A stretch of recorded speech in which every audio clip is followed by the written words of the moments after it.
To the cloud. Okay, I think that we are recording now.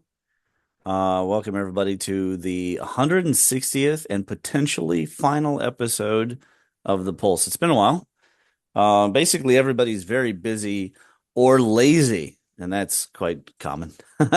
So that's fine. You know, life is like that. Everybody's got something going on. But today I've got a special guest friend of mine. His name is Jason Montgomery. He currently lives in Korea, South Korea, and there he teaches English. And he is a Navy background. A lot of what we're going to be doing today is talking about all the stolen valor. Yes, we will do a catch up about what's happening in the world. I know that the raw, unfiltered, free speech context type show is what's been missing from the world, from the web. But it just happens that life is always full of these events going on. So we're going to try and get those in. Now, I have on the screen shared my the gateway, more relevant than it's ever been, in particular on the use of AI and the Chat GPT. When you scroll down, you have the Zenodo link. But I was the guy who first put out some scientific standards for the use of AI in research. And now what you see is that over 60% of researchers are using AI not only to review their material, but to even to do maths and generate content.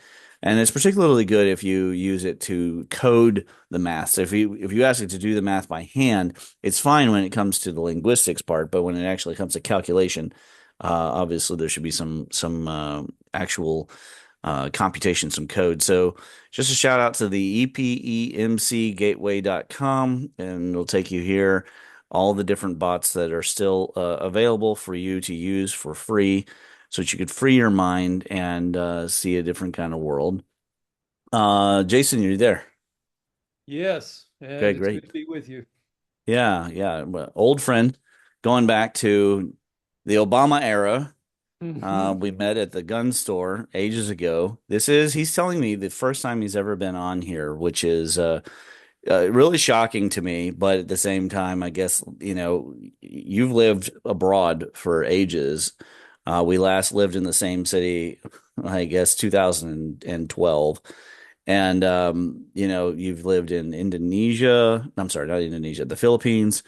You've lived in South Korea. Where else have you lived since 2012? Well, it's only those two Oh, outside okay. of the U.S., but I've touched base in many, many different places Yeah. while in the Navy. Yeah, so in the Navy, you were in the Navy. I forget the exact starting year. You went through buds. You were not successful, but you did go through the buds experience, which is a lot more than I can say for myself or anybody listening. And then you got out of the Navy. I'll let you just decide if you want to talk about what happened to you, maybe, being railroaded. The general theme of this part of the show is why is the Navy so screwy? And what is going on with the Navy? They've got heroes that they have put to the side. They have murderers that they've lauded for years and decades, put them at the top. Literally people who are scum of the earth, and they have a massive stolen valor problem. And I know your background, you got out and you went to film school. You've made films. And so I know that you have a passion for the kinds of films that I also have a passion for. But it's a RoboCop. I'm talking about, of course, movies like Lone Survivor, or American Sniper. And I think it would be fun to get your perspective as a person who's gone through buds. I don't know any other Navy SEALs personally, so you're the closest person, but you have also that unique perspective, and you have a law background. The audience should know that you have actually attained a law degree before you attained a film degree. So I think that it's very interesting to bring you in and talk about Tim Kennedy and some of these other characters. I don't know about the allegations about Jocko.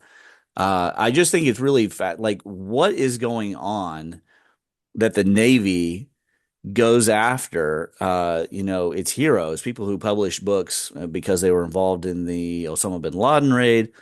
And then they decide to absolutely ruin that guy's life while propping up these terrible terrible characters. I mean, the lone survivor one, to me, it's the worst of the lot. I know that the Tim Kennedy one seems bad, but I'm not so sure he wasn't punched in the head a lot. And that he had a detached brain, and so he would like actually imagine that he was in Saving Private Ryan or something. But the Marcus Luttrell um lies are they just blow my mind. I mean, have you looked into these different recent stolen valors that have been coming out? Uh, I have not. This is something that I kept up with quite a bit in the old days, of course, when I was more involved in it. But the more recent ones, I'm not too privy to. So you're going to have to refresh me on those. But I know that, I mean, just the moniker Navy SEAL is something that has been pursued by so many people, and it really does boggle the mind Welcome how back to. when, when you think of someone who actually does it, which my as you mentioned, my stint at the Buds compound was fairly short. I was chewed up and spit out in pretty. They made pretty short shrift of me, but I did step my feet on the beach at Buds, and so that is something that I can claim myself. But it's shocking to see somebody who never even made it that far, who's like wearing the trident and boasting of a false history of having done something like this, and it's an Yeah, unbelievable slight. let's start with the Marcus Luttrell one. The Lone Survivor movie has numerous things for me. For one, it was Lone Survivor I was watching when I was completely alone, and then I typed into my phone ARE space ARM, and of course I could have been writing our arms attached to the body, and the AI guessed the Google DeepMind. This was even back in like 2018. There was no Chat GPT back then. And it said our Army Ranger Special Forces. It knew exactly the phrase I was going to use, and then I knew that we were all being predicted and positioned, in a grand game of Go or Shogi, that we were all being monitored to that level. It wasn't just that it's listening for when you say the word pizza, they then give you a pizza ad. It wants to know everything about you and position you. This is what I told Congress, but this was a shocking moment. Is I had not said a word the entire time I watched the movie. And so it had heard the movie and put it together. And when I put ARE space ARM, it guessed the rest. But I used to watch Lone Survivor regularly. I'd say at least once a year to remind me of what a real man is like.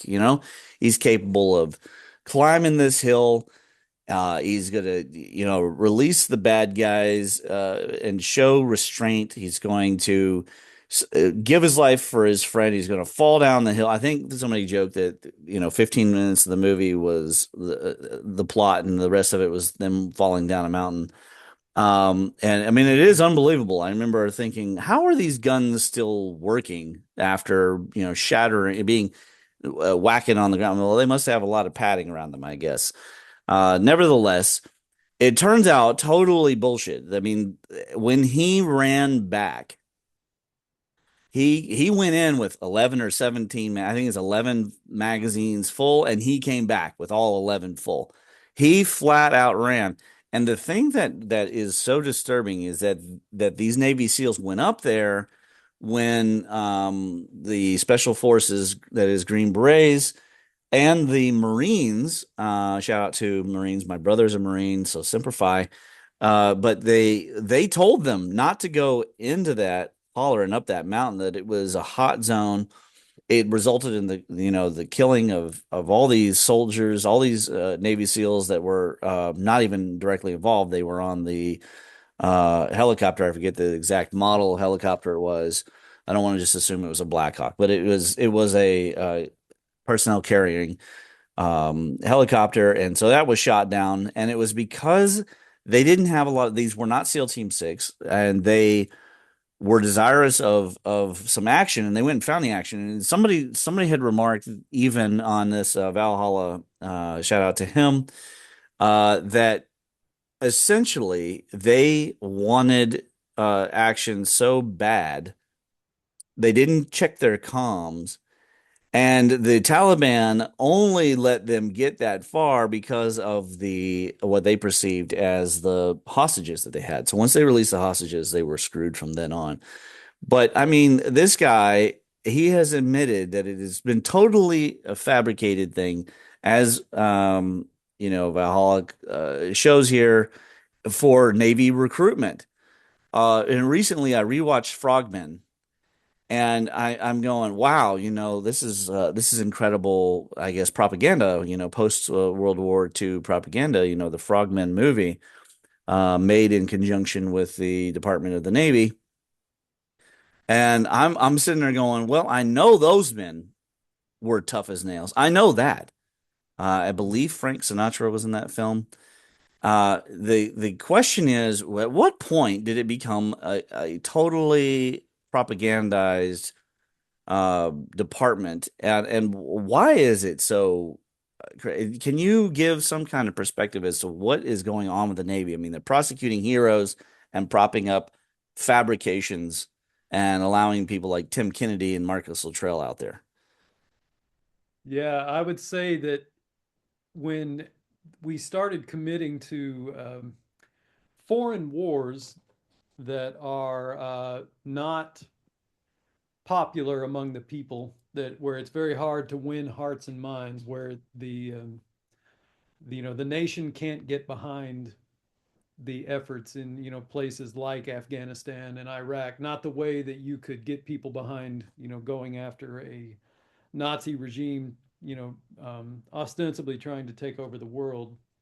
And so I feel like they need to put up mythical type heroes, and they try to, I think, scour entertainment and look for hero archetypes to build up. So someone like a Marcus Luttrell that is a SEAL, I believe he was a SEAL sniper or a sniper trained SEAL, and to fabricate this story about how him and his three buddies get they follow the rules of engagement, they conduct themselves like noble warriors, and then they get into a, I don't know, hundreds to one Impossible fight. fights. Yeah. It was a Custer's last stand. Yes.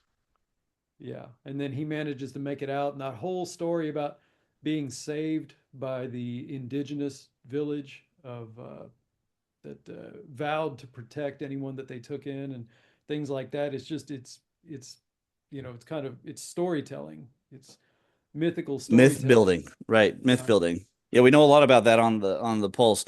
So you're conjecturing that essentially they're writing the same known formula that made Star Wars successful, the Joseph Campbell stuff, which comes from the ancient myths, right? The Heraclean myths, and they're exploiting a wire in men's brains in order to get them in. Are you admitting that drove you a little bit? I mean, what you obviously tried to become a Navy SEAL. Mhm. Was that on your mind, or was it just skills, or what?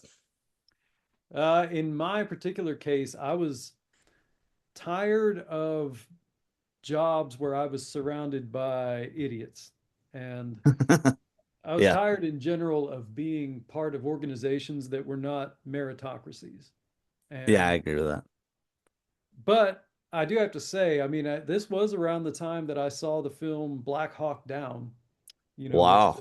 another kind of, Yeah. hopeless standoff kind of, Yeah, and it is mostly true. It's not as well done as the Benghazi movie in terms of accuracy, mhm. but there is a strong propaganda element to the noble death, And I can Mm, say personally, when I was going through, the end of the marriage, uh, I found myself being envious of these civilians going over to fight ISIS. mm, There is the long running, and it's in the comic book movies. I just saw it in the Sherlock show. We're watching at home here. We're watching the Cumberbatch Sherlock again, and Major Sholto, and he's talking about the good time to die. I think that men in general, after they've, made their families or they've achieved what they've come to achieve, nature has this little ticking clock in you that makes you want to kind of check out. And so you got to always be checking your intrusive thoughts. But mm, there's a wire in there that is definitely exploitable. The same degree that what the marketing and all the merchandising companies do to women, where they exploit the need to be everything, to be both the warrior goddess, the perfect mother, and this Medusa, like total hose bag psycho who, flips out, ruins her marriage, ruins everything. So all of mm, that like is carried from the Venus myth. And I think that the Mars or Ares myth that has come forward has driven men to this place. It's obviously not what the Lord would want. It's obviously not what is rational if a person out there is an agnostic or atheist. Yet it seems to be very exploitable. And on top of that, of course, there's money behind it, because these guys, they're worth millions of dollars by the time they finish their training. And they're mm, still, no matter what, you find yourself wanting to listen. They're some of the realest people. I want to talk about, like, for example, obviously Dan Bongino just basically ruined his reputation. This Jocko, okay, this is another guy that everybody, just like Tim Kennedy, Jocko Willink, everyone was super attracted to. Now, these three characters, I've never personally been considered them as role models or people to obsess with and follow, but there were a lot of people in the 2010s who were obsessed with Jocko Willink. And then mm, and his reputation has suffered. And obviously with Dan Bongino, the fact that he put off this super hard, I'm going to fix it all. I'm going to go in there. I'm going to kick ass and get you the files. And now he's coming out and he's talking about how he's going to destroy blackpilling and all this stuff. And it doesn't look, it just doesn't look strong. It doesn't look alpha. These mm, guys were part of the Giga Chad movement on the web, pushing this, the lone survivor kind of man on a society that honestly is not healthy enough to even do any of this anymore. Like I'm over 40, so my perfect form of from kung fu is shot, and my boxing form is shot. Uh, and yet I find myself exploitable in this exact way. Obviously, I still watch the films. I've purchased Warfare on after our show. I'm going to actually watch that. That's off Amazon. And then there's like I assume you saw the Navy SEAL show. What was it? Where he forgets everything. What's the name of that show with Chris Pratt? yeah, yeah. The list, the something. You're right, something about the list. Anyhow, it is one of the most, for a movie that's quote grounded. It's more insane than the one that the Navy SEALs, where they actually work together to make the movie. Mm, I watched that one recently too, but that Chris Pratt film, at some point, spoilers to people, he gets an avalanche on top of him. And somehow he gets up and he keeps going. And he's still the deadliest out there. Now, this is got to be one of the most egregious examples of propaganda that I had ever seen. And I love that show. It's a really good show. And you really get tighter to the entire ethos of slow is smooth, smooth is fast, all the things that the internet's been full of young men saying, because they're playing a lot of Call of Duty, being prepped in their minds for this war. And now we're headed into World War III. Shout out to my own book, to Looted Burning House, where I called it Cold War 2.0. And now you hear this phrase being used, 4 or 5 years later here, Cold War 2.0. World War III is starting to become more and more kinetic. Of course, we had the Israeli thing. I heard a bad rumor that Israel is trying to ship these Palestinians down to Somaliland, and I think that makes sense. Like if they won't, if they're not allowed to go into Egypt, where are they going to go? I think they're going to go down there. Plus the Ukraine thing that got more kinetic, and it's getting more and more kinetic. We're now, as an empire, which, let's just be honest, the United States of America with the registered symbol, which, by the way, they're trying to Mandela whether or not the United States has ever been a corporation. Hilarious. I mean, the laws suddenly are you. It's getting impossible to find basic evidence that existed 10 to 20 years ago on the internet. But they're seizing oil tankers. They're seizing Russian ships. I don't know if you saw this, but it was an empty ship, but it's one of the 500 of Russia's shadow fleet. I'm not saying that China and Russia aren't doing anything illicit, illegal, or very dangerous. I mean, obviously, they've been very successful at, germ warfare, fentanyl warfare, asymmetric warfare of all kind. And I've warned about this, and I am a patriot, but we are definitely going kinetic. I would love to get your perspective on that. I am going to try and put my spin or particular balance on it. But uh, to wrap up with the Navy SEALs, like the Navy has a weird obsession with recruiting guys to make them into super warriors and then chewing up actual heroes or downplaying what they've done and then allowing people like I don't know, John McCain to get away with actual murder for decades. And I don't get it. I as again, my brother's a Marine, Semper Fi. I don't understand. I'm glad he's not in the Navy. I don't know if you want to talk about what happened to you or like where you want to take it, but I'll let you go.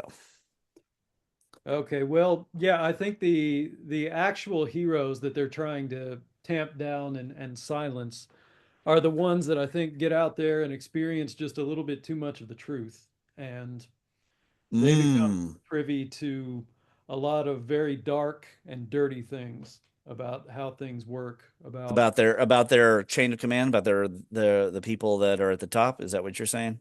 yes, and Okay. cooperation with other agencies and coordination with other agencies and other operations they might get whiff of or even witness when they're out Well, there. and you're not talking about they're just suddenly into the USS Liberty, right? I mean, you're talking about like they see active ongoing cover-ups or something at the highest levels among what colonels and above, or like what exactly are you hinting at?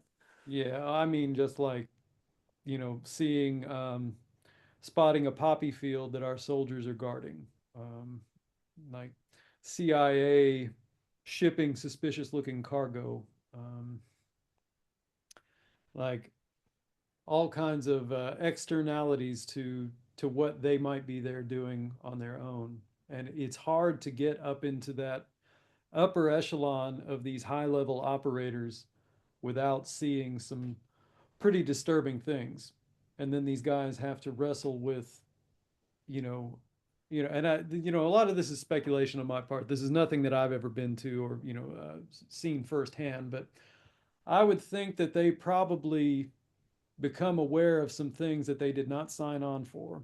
And then they come back and they kind of say, well, I operated as best I could to do what I conceptualized my job to be, but it was mixed in with this other shit that I am not on board with.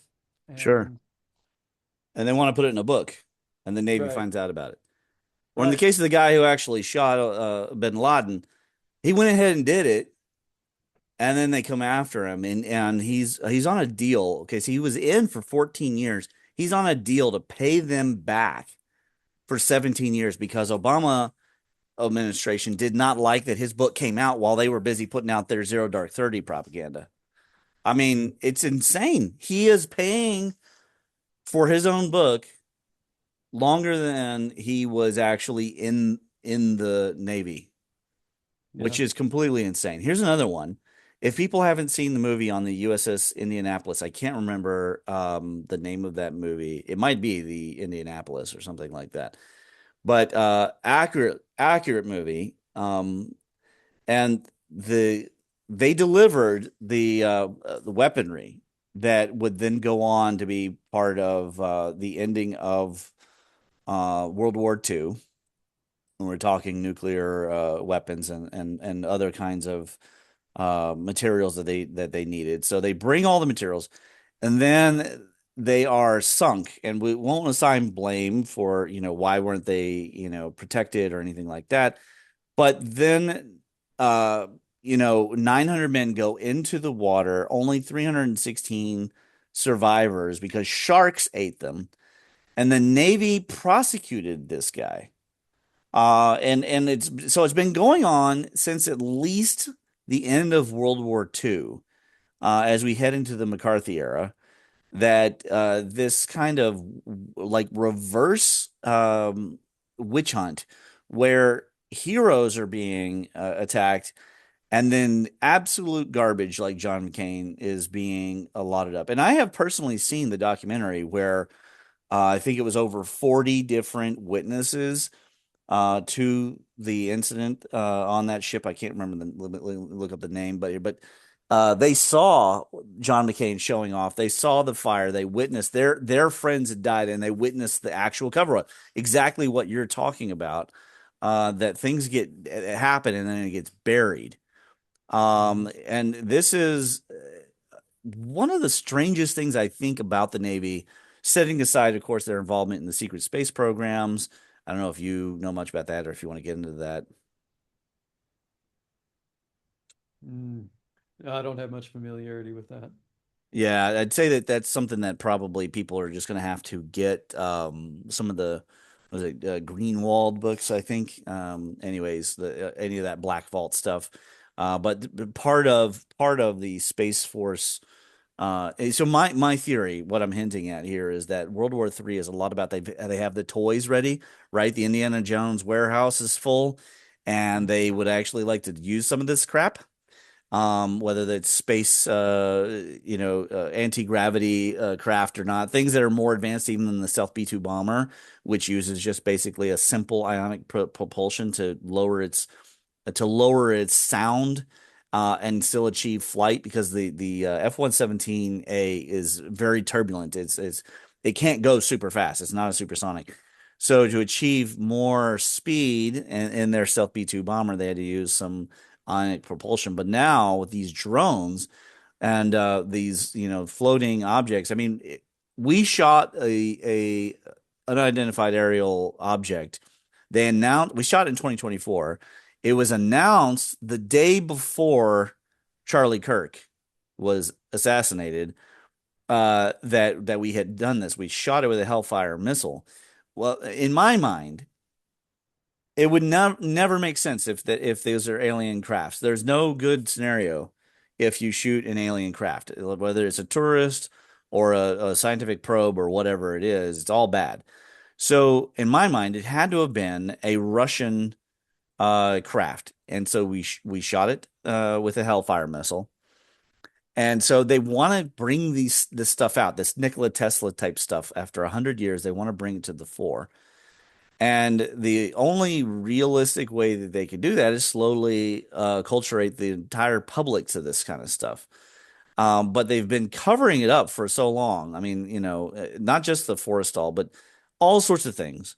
Hmm. And now they want to flip the switch and go the other direction, in my opinion. They want to suddenly get everybody up to speed with the capabilities, and they clearly think that they can win. I'm not really sure that we won World War II anymore.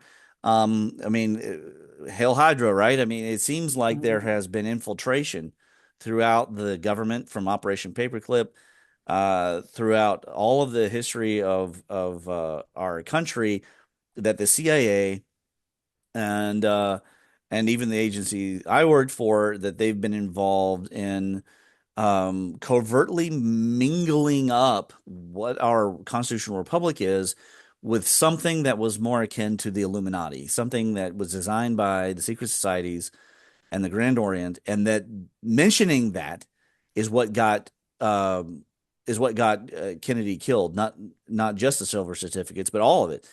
And now we fast forward, we can't even have a cogent discussion on which things are false flags, why Tyler Robinson can't be the killer of Charlie Kirk. Why is Charlie Kirk even being killed in the first place? Obviously, money's involved, but also the voice that he has or had, the extensive network and the ability to use him. You've got these weird assassins that have connections to BlackRock and they look like MK Ultra victims. You have all these emergent things. You have paid for protesters up in Minneapolis covering up $1 billion frauds, $9 billion frauds. And it all seems to be connected to this military industrial complex that President Eisenhower had warned about. And that goes right back to the same era when the admiral was prosecuted and the McCarthy era. And I come to the conclusion that McCarthy wasn't wrong, but what he did was drive the disease deeper. He didn't find the actors that he needed to find, and it was the first major sign of the republic incapable of actually protecting the people from these psychopaths. And look at John McCain, 134 sailors died. And he was hated by the left media for his entire career, supposedly, allegedly, right? He Mm-hmm. dies, and immediately he is the darling of the media. I mean, the funeral, you would think he was the most decorated warrior in U.S. history. And the Navy 100% backed him up. Like they never prosecuted him at all. And of course, people have the USS Liberty on mind. Um, that goes back to LBJ. It's all connected. And the question is, what is it they're planning for us? What are they planning for the world? Because they have the most powerful empire that's ever existed at the flick of a switch, right on their hand. They whatever China has done with drones and practicing their drone maneuvers and holidays and all this stuff, the Navy has or the United States military has done that in secret for years. Whatever we're seeing is probably 20 years old already when we're seeing it. I don't know. Maybe you have different thoughts than I do about all this. Yeah, no, I mean, I think we're pretty well aligned. I don't have so many guesses about what is coming, but I mean, when I speak to even people that are not really keeping up with world events, everybody that I know that even has an inkling of an instinct about these things is thinking that it just feels like we're really on the verge of something with all of this. And when it comes to narratives like these, it's strange that the Navy and the government in general, they want a curated story. They want their curated story above the truth every single time. And it seems like you might even, if you knew all the details, you might say the true story is actually more heroic, more virtuous, and even makes the organization look better if you tell the truth than if you tell your curated story. But if, from their perspective, they'd say, no, it's not about that. Yeah, but It's they about can't seem we to tell the control truth. the narrative. Yeah. Yeah. Why? What is so damning? It's not like the enemy is engaging in such virtuous acts that a little bit of dirt in our eye would turn people against. I think, in fact, the more people know about it not being totally told, I think the worse it is. For example, the Iraq War. If they had said, well, we need to topple Saddam because he holds the key to those reserves of oil, he threatens Kuwait and those reserves of oil, so if we topple him, we can stop his supplying weapons and fueling war in that region. That would have been a much more honest and acceptable reason than inventing a reason to go into war, which obviously backfired because you get almost 30 years of war afterwards. And the longest war the United States has ever been involved in, as a single entity, right? I mean, it's been continuous anyways when you count the ISIS stuff. But people lost faith and people lost lives because of that lie. And now this country, I told my son last night, I said, I am so sorry that you have to do this. So I said, when I was a kid, there's no doubt about any of this stuff. Everybody knew where we stood on Iran and North Korea and everything. It was very simple. And now it's not so simple, even though it really is still simple. I mean, Iran is still a tyranny. North Korea is still a despot. I mean, you know this personally. You're right there. I mean, North Korea Mhm. is just a total totalitarian dictatorship, military junta with a royal family at the top who changes the Bible to put their own names in. It's hilarious. Right. It's not The really that last funny, but remnants of the Soviets. yeah, yeah. But I mean, how can we stand on any kind of high ground when we have our own citizens have been propagandized by communists and socialists to the point where they're willing to run over ICE agents. They're willing to take the money of a guy like Soros and cause warfare. It's not like these people are actual employees. They are the standalone complex. The propaganda is blossoming in them, and then the money, yeah, the money appears in the accounts and the pallets of rocks and bricks appear, but they already are dedicated. I don't know why they don't get a job, but they just don't want to. They don't want to get a job. They hate their own skin color and they want to come out. That is a sign that the propaganda of the enemy is working. Well, that tells me one of two things. Either we lost World War II in the long run because we didn't listen to Patton. That's a great movie. People should watch Patton. Or Mm-hmm. two, that the kinetic style of fighting it is never going to win. And it's just over expensive. So every time, not only do we make ourselves go bankrupt, which you know more than most people that I've ever met about the Federal Reserve and inflation and all the Ponzi schemes, such as Social Security. But aside from making ourselves go bankrupt and apparently obese and apparently stupid, uh, essentially you create the arsenal that they just steal and then build their own version. And the Chinese ship ports, they may make the worst versions of aircraft carriers out there, but they're still going to make 1,000 of them. Mm-hmm. 1,000 10 can F-35s are still going to be very dangerous. And it's just, it doesn't seem to, I don't think philosophically people understand how much of a problem this is, and there's nothing to stop it. It's sort of like there's nothing to stop politicians' family members from taking bribes and then them sharing the wealth as a family. It's totally legal. Even the Trump family has done this. That's a Schwartz book. What is it? Secret Empire, something like that. And the Obama family, the Biden family, the Clintons, all of them do it. They receive money from foreign, you could call them adversaries, even in the case of Saudi Arabia and Russia, you can call them adversaries. But some of them are allies with bad intentions, like Israel. They receive this money and then they share it in their family. There's nothing can be done in our legal system to stop that. It's totally legal for Hunter Biden to take all that money in, by referencing his father, the big guy. And the same kind of thing is what I'm seeing with this military. There's no mechanism that we can stop. People say the Second Amendment. I'm like, well, yeah, but you don't own any manpads or RPGs, and the government is fully incentivized to whoop the snot out of its own people. I'm not referencing the National Guard because I don't think that they're majorly a part of the military industrial complex, to be honest with you. I don't know though. I mean, maybe I don't. Maybe Tim Walz is a sign of the current status of the National Guard. I don't know, but if so, we're in a lot of trouble because they are not exactly a militia. But I just don't know what we are really supposed to do about it if we keep building.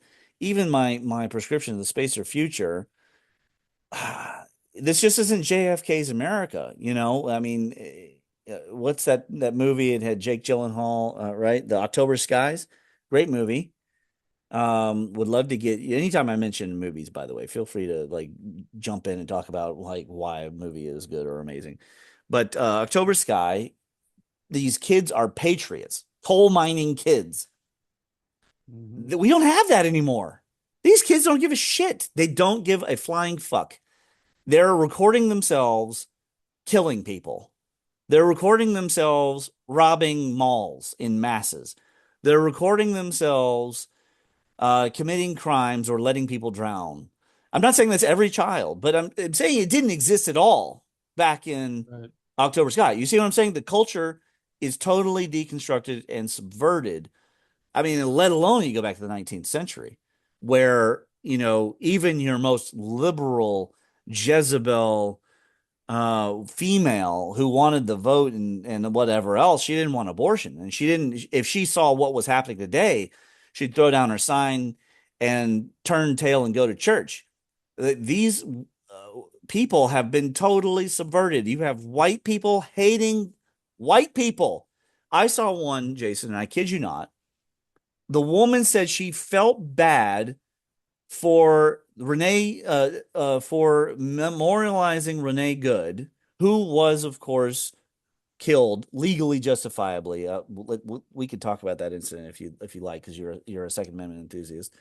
But she said she felt bad because Renee was white, even though she's a lesbian, okay? But because she's white and whites don't need more empathy. The woman who said it was white. I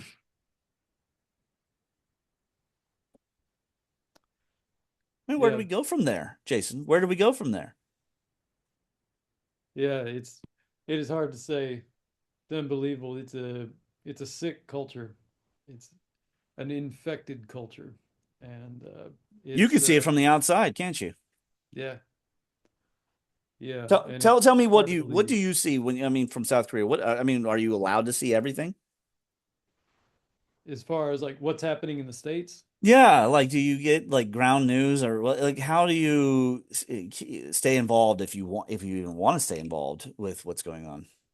Yeah, I like to keep my distance a bit, but I'm pretty much able to see anything that I might want to see about U.S. news and things, and a lot of what I see is I see um, clipped Instagram feeds and things of people just saying, look at how what you're saying, look at how twisted and how far we've come from being what America was, But just even and since 2002, right? yeah. Yeah, yeah.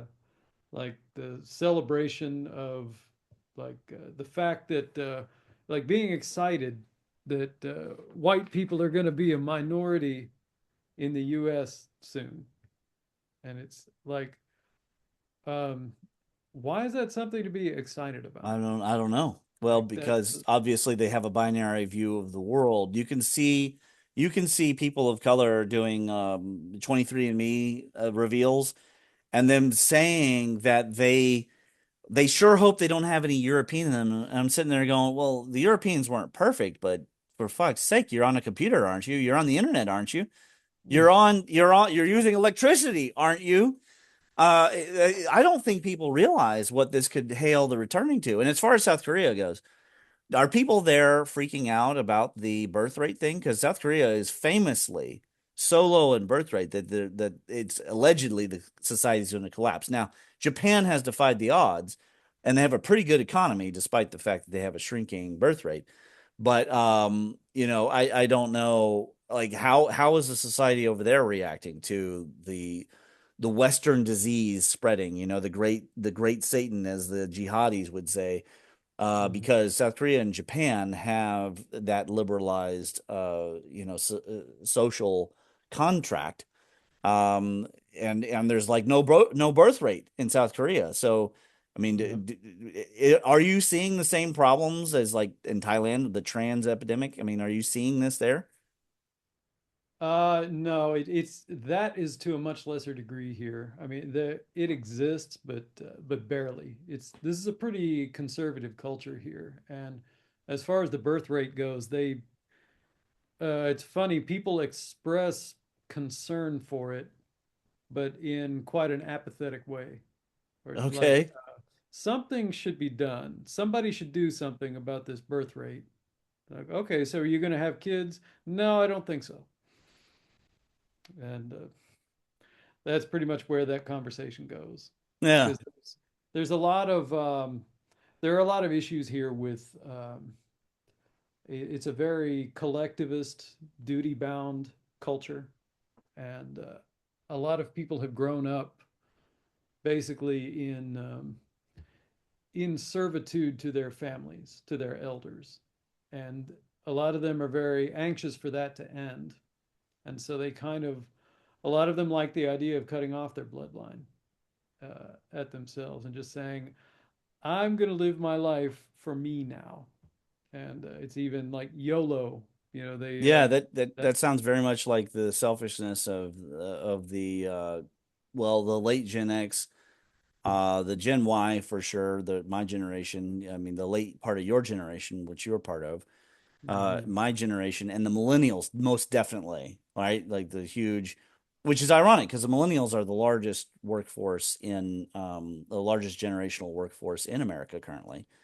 But it's like people don't think that they should have kids anymore. It's kind of a weird thing because the of course the adversaries of the this imperial Western true liberal democracy, right? The idea that you should be free from a king and from prima nocta and all those kinds of things. The those societies are not making babies, whether it's Australia or Canada or what. And the Asiatic ones are, the communist ones are, and of course, Africa, naturally, of course, is making plenty of children. And so the signal of the West seems to be weak. And as it weakens, it seems to be getting more militaristic, more aggressive in its assertion of the control of the resources of the world. And I know that um, you don't have rose-colored glasses about topics like slavery and colonialization. However, you share my disgust for the rape of whole cultures for the sake of an imperial lordship, you know, for the sake of a class of people who themselves are mostly incestuous, pedophilic barbarians, but they call themselves nobles. Well, Russia's got tons of those people, right? They're, you know, Putin's a czar, and there's a whole bunch of miniature czars over there. And China has got, you know, what is it, 30 million people as part of the Communist Party. And if you are a businessman in China and you don't have a friend who's in the Communist Party, your business is never going to go anywhere. It's just a fact. So I think that it's just kind of weird that they're able to grow, but our culture has to eat itself. And it tells me that the pawns in the game and the secret societies and subversive movements are still the most important topic that no one's allowed to talk about. And they say it's the Israel thing, but honestly, I think that that is a smaller issue. And I'm looking here to see if on the gateway do I have the conspiracy fact bot. Well, okay, I do have a conspiracy fact bot. If people reach out to me, I will give you a link to the conspiracy fact bot. It is fully trained on the Nesta Webster stuff. It's fully trained on my research into the POS theory, and you can talk to it about all these issues, about what was JFK meaning when he said that we had to fight the secret societies. You're welcome to that tool. Just come to me. All right, so we're back to we're the making of propaganda. Obviously, Nazis were brought into the U.S. The CIA adapted the Nazi formula, I guess would be the best word for it. And Mhm. here we are. Okay, so you have Quora, you have Reddit, where you can get banned for saying basically, do you know? Did I tell you why I got permanently banned from Reddit? No. On the r/conservative group, I said I knew the LGBTQ movement was satanic, not because of all the butt sex, uh, but because uh, the grooming of children, and you can't talk about it. And Hmm. like a self-fulfilling prophecy, that's immediately when I got banned permanently, Mm. my IP and Yeah. everything. That Which stuff is is directly tied to the roots of the propaganda machine as well. Like exactly to Bernays, nephew of Freud, who's, most of his psychoanalytic theory built around the justification for pedophilia. go ahead. I'm listening. Yeah, so it's just a lot of his theories. This is where the Oedipus complex comes from, Right. like all this stuff about sexual attraction between parents and children, Mm, and all of that stuff. Like it turns out, a lot of his friends that he was running around with were Epstein types, and they were into that kind of thing. And then it was basically a lot of these brilliant revolutionary psychological theories that have come down through the generations that I learned about when I was a psych major. right. It was just, it kind of reminds me of, Marx being unable to make his own living and earn his own Yeah. income. He They want builds to an be able to steal. entire, what's that? He wanted to be able to steal instead. Right. So he builds an entire intellectual paradigm around the justification of theft. And then Freud does the same thing. He and, well, perhaps he, but definitely some people he knew are into touching kids. He builds an entire intellectual theorem around the notion that, oh, this is actually built into human psychology, perfectly natural and Right. perfectly okay. Yeah. And then entire cults of people that do this kind of stuff spin off from this. And it's the Yes. same guy, his nephew teaches corporations, including the biggest ones to ever be spawned, how to propagandize. He's the one, he's famous for starting women smoking. You know that whole story, right? About Bernays I and his I group. do. I want you to go over. I want to let the audience know that you had a double. It might be confused. You had a double major in law and in psych. So, Mhm. to give them context, we're talking early 20th century, which is around the Mhm. time when Secret Society's Subversive Movements was written, was after World War One, whereas Pawns in the Game was written after World War Two. It built on the same kind of basic research and showed all of these things are going back before the Illuminati even to the assassination of King Charles the First. Of course, we have now King Charles the Second. So we're talking about old time that these secret societies began, and that their ideas do come da da da from the Kabbalah, from hidden the hidden rabbi, right? The ones that are behind the scenes, not your typical Jewish people like my girlfriend, but behind the scenes, the people that Jesus was opposed to, and maybe this was part of why he was opposed to them. But I mean, we only know about the money changers and the lenders, but maybe this was going on even back then. And so now describe for people how the psychology worked of deconstructing a woman, starting with just after they acquired the right to vote and to have property, which is again a very turn of the century, early 20th century kind of thing. So then there's cigarettes, which people don't know this. Lobsters were rats of the ocean. Jeans were the clothes of paupers, and cigarettes was the worst tobacco you could possibly get. It was the stuff that was off the floor, and they would scoop it up, they'd sweep it up and roll it up, and then provide it to the masses. Okay, go ahead. Yeah, right.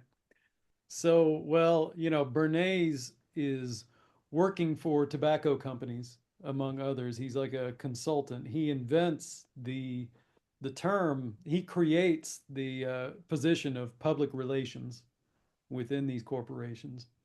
And so these tobacco companies come to him and they're like, we we want to bring up our market cap. How do we increase our customer base? Practically all men in America smoke. How do we make them smoke more? Or how do we get to those last few that aren't smoking? And then he comes up with the ideas of, what about women? Like, why not just double your entire customer base by having women smoke? And this was just a social taboo up to this point. It's like, smoking's not ladylike. And he's like, well, let's just make it ladylike.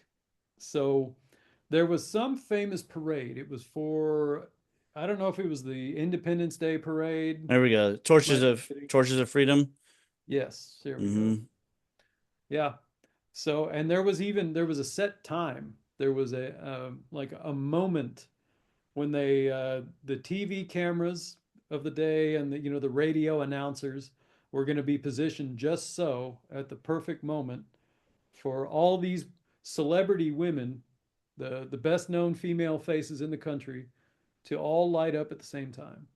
And then they did, and it set the world on fire, so to speak. Yeah. Media went crazy.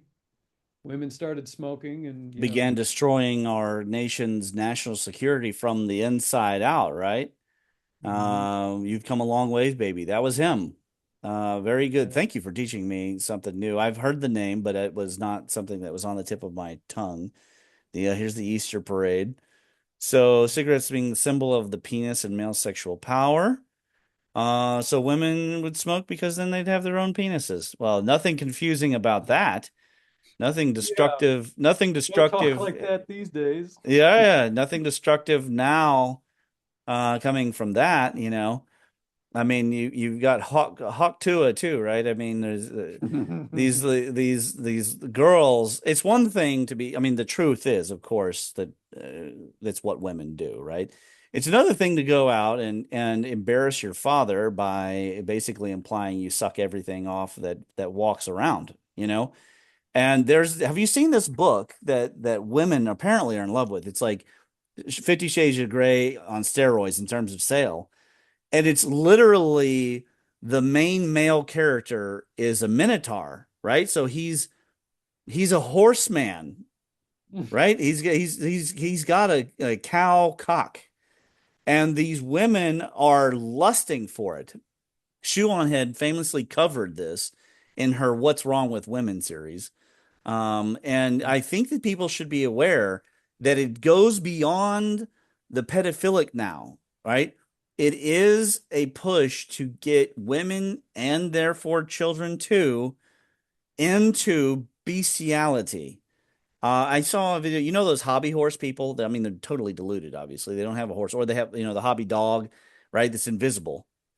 I saw one where the guy is not even really doing the hobby horse thing. He's just a furry and he's running around prancing about like a fairy, right? And he is totally grooming the hobby horse group to think that his behavior is normal in their culture, which is already a deluded culture in the first place. There's no physical horse, okay? And there's no physical dog, but he is sexually strutting like a drag queen through the course as a furry. And children see this, and the society sees this. It's literally I've heard uh, normal libertarian Western men, white men say maybe the Muslims got it right. And I have to say, like, despite the fact that it's an antichrist religion, that is certainly destructive. Maybe they do on Totally. that part, right? I mean, maybe there's Yeah. something to that. But I also think that while liberalism has failed, it didn't fail naturally. There was a design. Money was behind it. And you're pointing out here there was sick minds even before Nazi Germany. And of course, now that you mention it, Sigmund Freud, that just goes right back. You remember my whole reason I abandoned Western philosophy in the first place is that the German philosophy was all dangerously unhappy, right? Mhm. Like, that's why I got into the Chinese stuff to begin with. Some freaking Nietzsche and all those guys, Kafka. They were all unhealthy minded people, and their ideas have led to at least so far three world wars, and now their own society is being eaten alive from the inside out. It's kind of amazing, actually, if you stop and think about it. Okay, all right. So, where did you want to go from your Bernays? This is good stuff, by the way. Excellent. Yeah. Yeah, well, I just think, like you were saying before, a lot of this stuff was set into motion a long time ago, and it's Hmm. carried forward in one form or another since, predates World War II. Uh, Perhaps sometime around World War One is when it started, maybe even goes back before that. And there's there are just these organized cabals of extremely sick and twisted people that want to undermine every legitimate institution that could possibly straighten society out, or I mean, could possibly just function as a model within society. Yeah, I So, want to draw people to this book. This is a man who was ousted because he was supposedly so racist right around the time that this book came out, right? So what has happened is the entire first chapter is him laying out this deconstructionism, and wow, they got really mad in the social sciences world, and he had to go, and they got his tenure. They revoked it. But anyways, it's now available for people to get in the paperback. For a little bit, this book was impossible to get. Okay, but it's back now, and I recommend people get it. The Uniqueness of Western Civilization by Ricardo Duchesne. He gives the names and when they wrote their papers, and it goes back. The major part of the deconstructionism and the social justice warrior stuff began in the 50s for sure.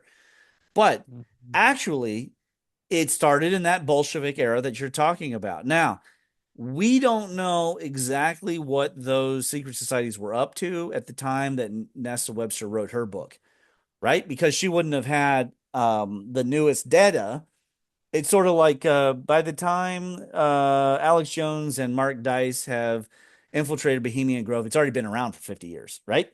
So mhm, the same thing. Whatever she knew is now really stuff from the mid to late 1800s, right? And she's living in that era. Now, in Pawns in the Game, he's got information about what was happening in her time. Now, neither of them is talking about the perversions, right? They're talking about deconstruction, et cetera, but they're not calling it that. That's where Ricardo Duchesne comes in, and he explains who did what and why. And there were some noble intentions to cast the best light upon the social deconstructionists. Okay. He says the intellectual poverty of Pomeranz, Wong, Goldstone, Goody, and A.G. Frank. These people were undoing the damaging mentality of the Victorians. Now, you and I, we both know all of these colonialized places would have they would be better off if they were still part of a functioning British Empire right now. However, I hate imperialism. I think you probably still hate imperialism. And sure. the thing is, like, people should be free to fuck up their own country. If Somalis want to live like Somalis, if their hope and prayer is to be as cool as Ethiopia, let it be. Let it be. Let it fucking be. You can't do anything with a society like that. You can't give them you can't give them colleges right out the gate. It's like a starving man. You can't give him fried chicken. You've got to give him a Mhm. little bit of you got to give him some clovers to eat or something until his stomach is strong enough. Um but that being said, okay, the Victorians had these ideas which were actually racist, right? They actually denigrating various cultures for their head sizes and stuff like that, right? Dehumanizing shit. That if you believe in the equality of opportunity, even if you don't believe that people are equal, even if you don't believe genders are equal, even if you don't believe cultures are equal, and certainly opinions are not equal.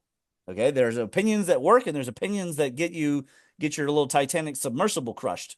Um, the thing is that when they undid the mentality of those Victorian sociologists, if you could call them sociologists of the late 1800s, they went too far. And Duchesne covers this in the beginning. It's, maybe we should give more credit to the Orient. And by the time they're done with it, Netflix is making movies where the kings in England are black, and they've even made a movie about a queen in Africa, and they've made her out to be a Yas queen. And she was her, if you look it up, her economy was 100% slavery. There was nothing else in her economy but slavery. It was a slave trade economy as a nation. But she's now a hero. But if you're white and you at all grew up partially white, then everybody in your family owned slaves for some bizarre mathematics. And nobody ever in the old days who had color ever was involved in slavery, just whites. So Right. the way that that happened, it's like Hansel and Gretel. The Bolsheviks and the sociologists became besties. And we see this also, like you said, with the corporations. They frequently made friends with, for example, the Nazis, right? The Ford family and the Nazi Party, and they would walk each other hand in hand. I guess maybe we should blame Dunning Kruger effect and groupthink. Groupthink is horrible. I know you are a psych major. You can explain to the audience the most important, those two most important experiments, the shocking one, and I know about them, but I'm setting you up here. The electrocution one and the prison guard experiment with the students, and Mhm. people lead each other down the path to evil. Yeah. Yeah, absolutely. So yeah, the shocking one, both of them were based around authority, and they were based around deference to authority and going along with the group. And the Princeton prison experiment is quite famous, and this is where university students were divided into groups of prisoners and guards, and then they were instructed to carry out a prison scenario. And the guards became increasingly sadistic the more they got into their roles as guards, and Yeah. the prisoners became increasingly submissive the more they got into their roles And as. they would try to hide things that they had done because they were afraid of being punished. They would become more criminal like. Yeah, yeah, and I mean, it just essentially became their reality, and they took it so seriously that the experiment was called off uh, long before it was supposed to have ended. And yeah, the electric shock one was that subjects were separated by a wall from other subjects and taught to, I think they were supposed to question the person on the other side of the wall with simple trivia questions or something. And then if they got it wrong, they would administer an electric shock. And they didn't know that the person on the other side of the wall was part of the experiment and an actor. And so they were instructed to shock these people for every incorrect answer. And so they started doing it. And then the person on the other side, the actor, started really screaming and complaining that it was really painful and that, this was no longer fun, and they no longer wished to participate in it. But Right. you also had a guy looking very official in a lab coat standing over your shoulder saying, no, no, no, it's okay. Keep doing it. You must continue with the experiment. He would Yeah. repeat, he had scripted phrases as controls. And here's the thing, that the dial had on it clearly marked the danger zone and the lethal zone. Mm-hmm. And a massive, it wasn't 100% of people, but a massive number of people repeatedly shocked until they would just end the experiment for that session, would repeatedly shock the actor with the most lethal voltage. And they also found, if you recall, that The results were strongest if the authority figure was present, but if they got separated at a distance, or if they left a recording, the compliance went down. But it never went down to 0%. Mhm. Yeah, quite creepy. And this is all, I maintain this is all like conditioning that starts in kindergarten and is largely bolstered by public school. Yes. Okay, I got a story for you. You're a cinemaphile. Mhm. So my son, he now goes to Lafayette High School, and he's Mhm. killing. He's got like a 5.0, okay, because he got a homeschool background with calculus as a child. Mhm. So he goes to, I think it's not government, okay? He did have a crazy liberal, but she was pretty restrained for a crazy liberal for a government teacher. But this is his history class this semester, this year. So she Mhm. decided to teach about imperialism, and to make it fun, how do you make it fun? She pulled out Disney's Jungle Book. Now, Mhm. you and I immediately, one character, just throw out in your head, out loud, the one character you would use to just to demonstrate imperialism. In the Jungle Book? Yeah. Oh, it's been too long. I Well, remember I the mean, famously the villain, right? yeah, I can't remember. I Shere, can't quite recall okay, the Shere Khan the tiger, right? He's got an extremely okay. pompous Victorian accent. They're all British, right? But Mhm. he's got a pompous Victorian accent. He even looks down on the snake, right? He like kind of no, I don't have time for that kind of thing, you know. All right, so he is the imperialism in the story. Okay, she had them do two scenes: bare necessities, which is clearly Uh-huh. a beatnik song. Like it's the most Yeah. beatnik, like pro deconstructionist song. Somehow made that into imperialism. And two, this is a very small detail. I don't know if you recall, but King Louis, on the way to doing the scatting song, before Baloo shows up and they do the scatting, which is not originally necessarily a black thing, but it's just part of the jazz movement of America. But on the Mhm. way, he tells Mowgli, who is the actual symbol of the Indian people here. He tells Mowgli have two bananas, but when he does it, he holds up three fingers, which is a joke about the scatting jazz. Wow, cool man, lay it on thick, that kind of thing.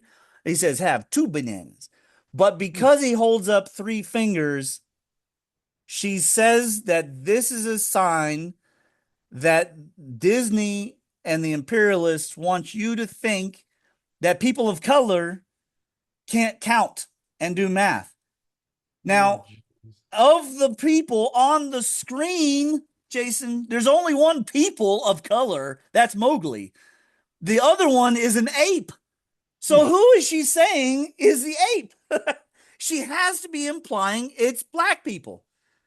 So she's telling the class, right? This happened this well, it would have been 2025, right? Because it's been the holidays. But the leftist teacher has told my son that the symbol of imperialism is that the black people are represented by the ape and he can't count. Now, Yeah, it's amazing how they have self-defeating how arguments like fucked up this. how fucked up is that? So and I was glad he brought it to me because I was then able to explain to him. He's unwilling though, and his whole generation is like this. He is a very assertive young man, but he's not like you and me were growing up.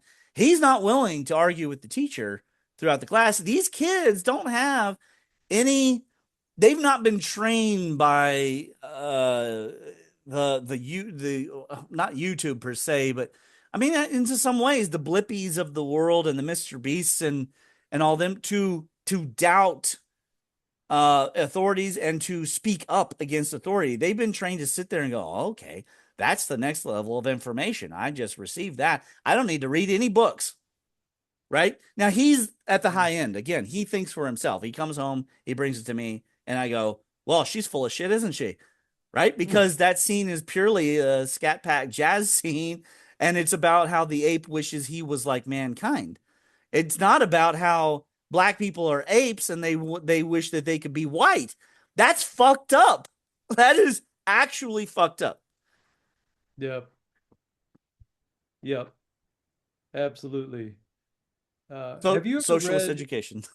Yeah, have you read much Conrad, Joseph Conrad, Heart I of don't think Darkness? so. No, I don't think so.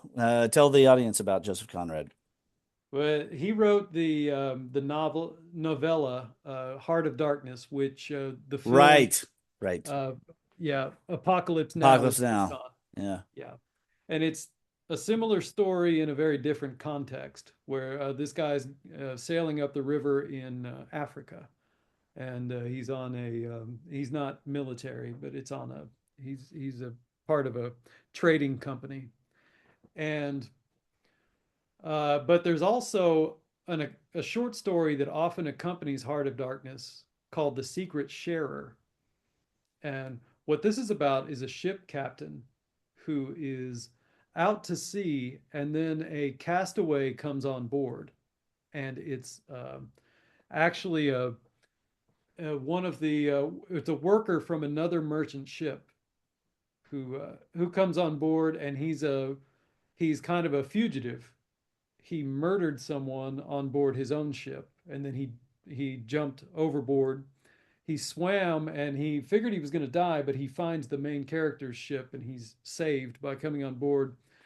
Main character captain hides him, stows him away on his ship, and then I won't uh, I won't go any further than that. I won't spoil it or anything. But point is, it was quite an interesting and compelling story about kind of men under extreme duress and in extreme circumstances and distressing situations like this, and how certain bonds can form, and how the dynamics of trust that can form between strangers and things like this. So yeah, Right. I found it quite interesting.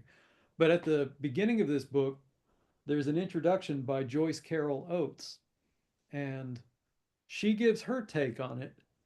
And she says something that did not occur to me before or during, and has not occurred to me after either about reading this. She basically says he only brings him on board and hides him and helps him out because he's another white man from the same economic class. And I'm thinking, that is you who read that book. Yeah. Yeah. There's no That is proof of not. that in the book. That's not, there's no deductions for that. Yeah, and there's no automatic suggestion of this. There's no reason he would have even known this when he first spots this guy, who is stark ass naked in the water swimming up to his boat. So, no uniform, no demarcation of what his social class might be or anything like that. But it's amazing how somebody looks at, even a great piece of literature like that, or a movie like The Jungle Book or something, and it's just they imprint their own biases onto it, and then they teach it to children, and Yeah. they infect an entire generation with that. They project number one, and then they pervert number two, and then that, of course, the Yuri Bezmenov formula, right? It is to destabilize, and then you normalize that destabilization. So that you bring up, so two things you mentioned, or two things that were said made me think of deconstruction happening, quote, in real time. Now, one of them actually, of course, the Sherlock show has been out since, can you believe it? You and I are getting old, man. It's been out since 2010. Mhm. Now, back then, I was explaining this to my kids.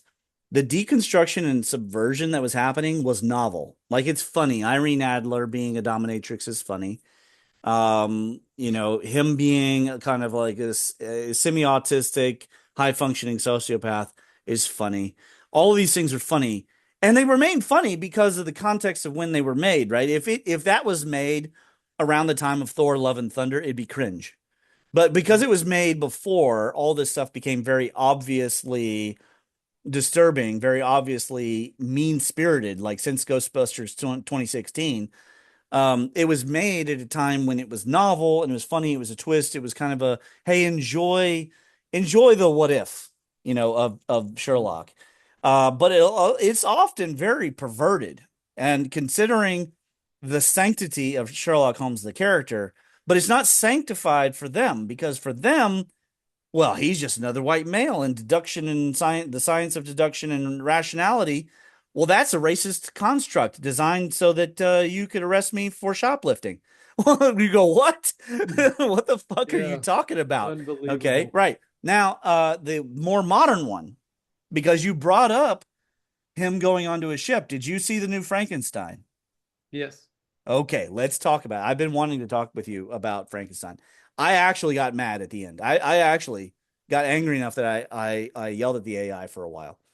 Hmm. Um, you did read Mary Shelley? Her book is, of course, the Mount Rushmore of science fiction. It would be on there with Dune and whatever. Okay, so I've actually not read her you've books. not read it. I'm Okay, embarrassed to say no, I'm that's going to okay. be reading it That's soon, all but I right. have not. So I will let the audience know. Number one, he did not kill his wife. The monster killed his wife. Okay. Frankenstein's monster killed his wife. That's why he hates the monster so much. The monster Right. hates That's him why he goes because, after him, right? For correct. revenge. The monster hates him because he won't make a female companion. But the Hmm. monster is not in love with the female. He kills the female. And then he chases him. And the book ends with him chasing the monster. Yeah. He does not, they don't fucking get together and kumbaya forgive each other. That is some bullshit that was made up. Now, the AI described it very perfectly what's wrong with it. And I was coming from, I had watched Pan's Labyrinth one more time, and I had the kids watch it just to prepare myself and go, yeah, I can't wait to get this. As you know, I have a penchant for dark stuff, right? I like me some H.R. Geiger kind of shit. And I Hmm. watched Labyrinth going, oh, yeah, you kids have no idea. And then when Frankenstein comes out, I'm thinking, yes, we are going to get, and there's a Mandela effect. Well, remind me about the trailer. We'll come back. Um, but that was not the movie we got. It was sappy fucking shit, dude. It was just, and it was long. And did you like it? Did you actually like that Frankenstein movie? I would say I liked parts of it. And when I say parts, I mean elements of it. I thought it looked great. Oh, I yeah. I like his world building and I like the way Yes. he constructs those kinds of Yeah, things. the And the lymphatic computer thing. Oh, that was fantastic. yeah, yeah, yeah. But yeah, I like all of the character relationships in that. I thought were fucked. It was just people got to know each other, became really affectionate really fast, and people like there was a lot of awkwardness, and it was just and to me that stuff takes precedence. Character Of relationships, course. the story, the narrative elements themselves, and yeah, that just it wasn't there for me on that one. So I mean, I kind of liked it. These days, to tell you the truth, Ramon, anything that comes out now that's not just an absolute suck fest is a gift. That's Like true. And F1, rare is the Top Gun too, right? yeah, rare is the F1 or Gran right. I think Turismo. F1, like I couldn't help but think I really liked it. I really, really enjoyed it. And I walked out of the theater very satisfied. But I thought, had I watched that movie 30 years ago, it would have been above average. Yeah. I Yeah, would it have would thought, have yeah, not that, been a that was 5 out of quite 5. good. Yeah. But I mean, nowadays, that is like a standout. Nowadays, that's like top Yeah, but look tier. how far it's fallen. Because if you really compare it, it's still weaker than Gran Turismo, which is weaker than Ford v Ferrari. It just is. Mm, And the Ford v Ferrari, the Gran Turismo takes more liberties. It's like the Queen movie. It takes and the Elvis one takes quite a bit of liberties on the history. Ford v Ferrari is pretty fucking accurate, actually. It's pretty fucking accurate. He really did drive the the grandson of Henry Ford that fast in that car. But that movie is so much better. And I mean, I know you know this because we're watching Game of Thrones. Hand stitched graphics were so much more beautiful than the shit that they're making now, especially if it comes from yes. Netflix. There's like, they got so many things that they're spreading the graphics budget over that they just don't really give a flying fuck. When you go and look, even the Total Recall remake, which is very mid. Back then it was crap. Now it's just mid. It's mid to okay, right? It's mid to okay. But the graphics, I'm like, holy crap, 2014, we had it made. We Yeah. took for granted the beauty of this artistry. And you watched like Transformers 2 and 3, and I'm going, yeah, mid movie Transformers 3, but ooh, wow, beautiful, beautiful. The Life of Pi Tiger looks better than the goddamn lion in the Craven movie. I told the Yeah. kids, I said, this lion doesn't even look like a lion, bro. Like, what is happening? Why is he shaped like that? And I said, the Life of Pi Tiger looked more real than that. And they're like, really? I was like, yeah, that movie's like 10 plus years old. So I don't know what's I know that cheapness is part of the problem, is that profit being the main mems that they seek. They measure all things by that in the art. But anyway, back to Frankenstein. Okay, so my problem started with the character, the monster design, not the science, but after that. And I'll tell you why. The Mandela effect for me, I saw a teaser trailer uh where they implied it was going to be a scary, scary, scary, scary movie. And there's this roaring monster with blackish skin rising up. Now, on the off chance of just like saying, okay, maybe my brain was confused, I went and looked at the Nosferatu teaser trailer. That scene's not there either. This teaser that was only about 15 seconds long, with about a 2 second shot of this monster rising up, that was like vibrating the way that the Batman Begins, when he's on the mask and he's like, Crane, answer my questions. His face is like doing this thing, is vibrating. That monster rising up, I cannot find that video. If you can find it, if anyone can find it, let me know. As far as I can tell, it's a Mandela effect. But I was convinced we were going to get a true Del Toro horror. And it Mm. was sappy and boring and long and tedious. And like you say, the relationships were uh they were dramatic, but quintessentially shallow.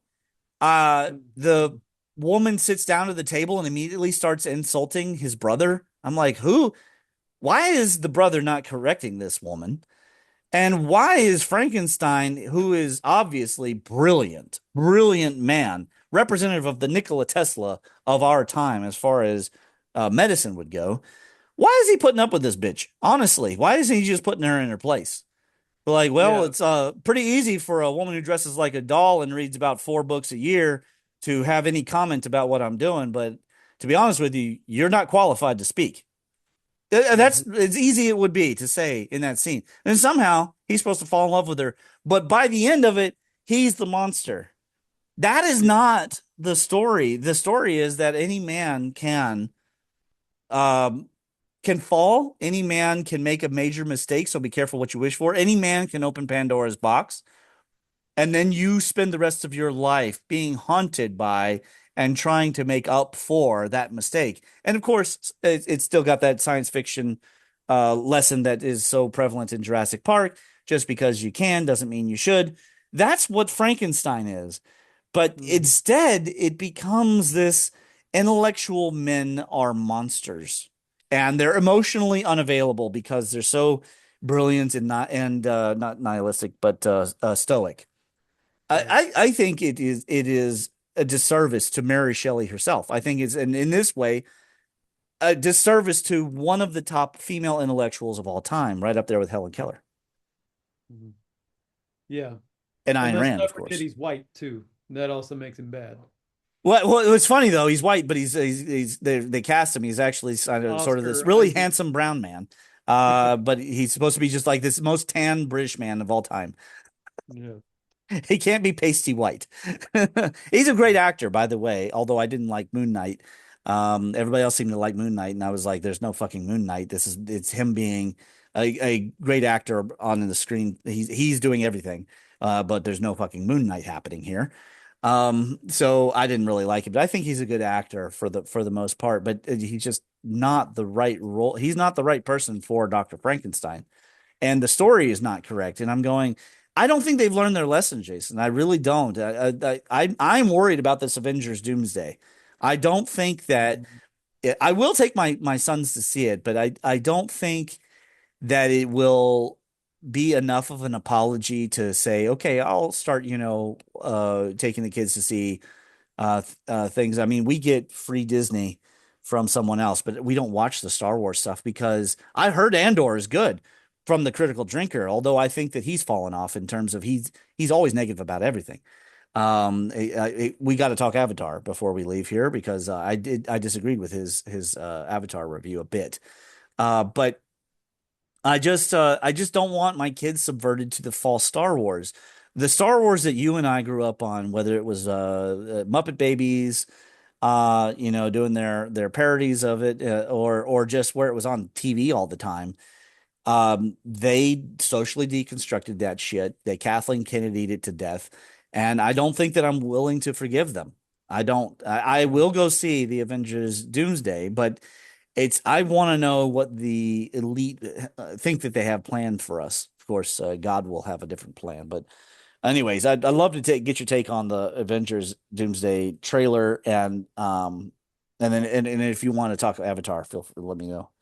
Yeah, sure. Well, I have the sinking feeling, like you probably do, that they're going to play it very safe. Like Yeah.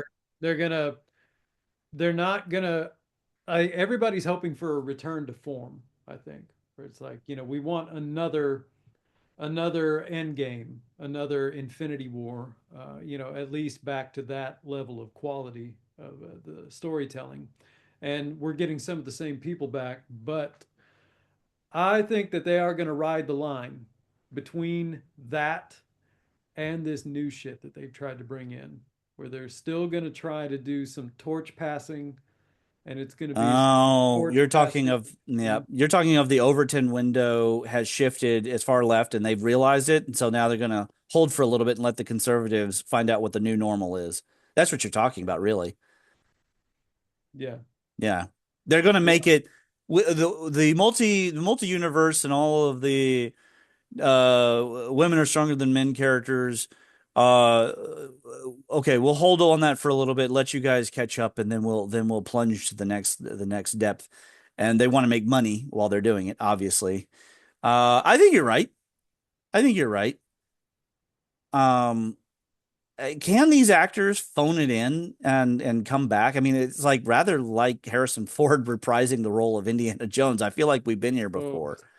yeah, and there's a real danger of that because I mean, the what's it, Chris Evans, always great as Steve Rogers, Yeah, but he exposed himself in the last few years as being kind of a turd in real life.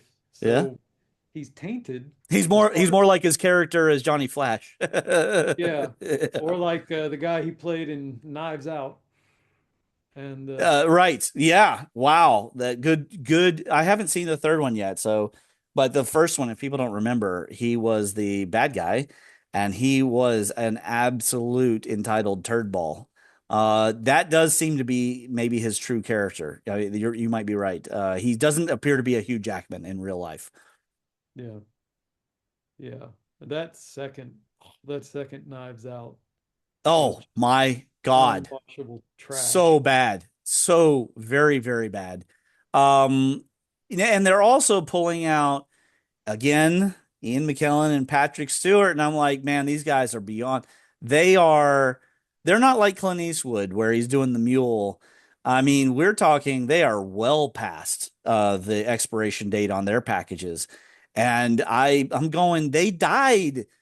Let Right. them go. Logan was good. What is going on? Why are they coming back? It's because of the nostalgia thing. They're gonna try and crank it to 11. Well, that doesn't work. Why can't they pull a Godzilla? Because the two new Godzilla movies were so fucking good.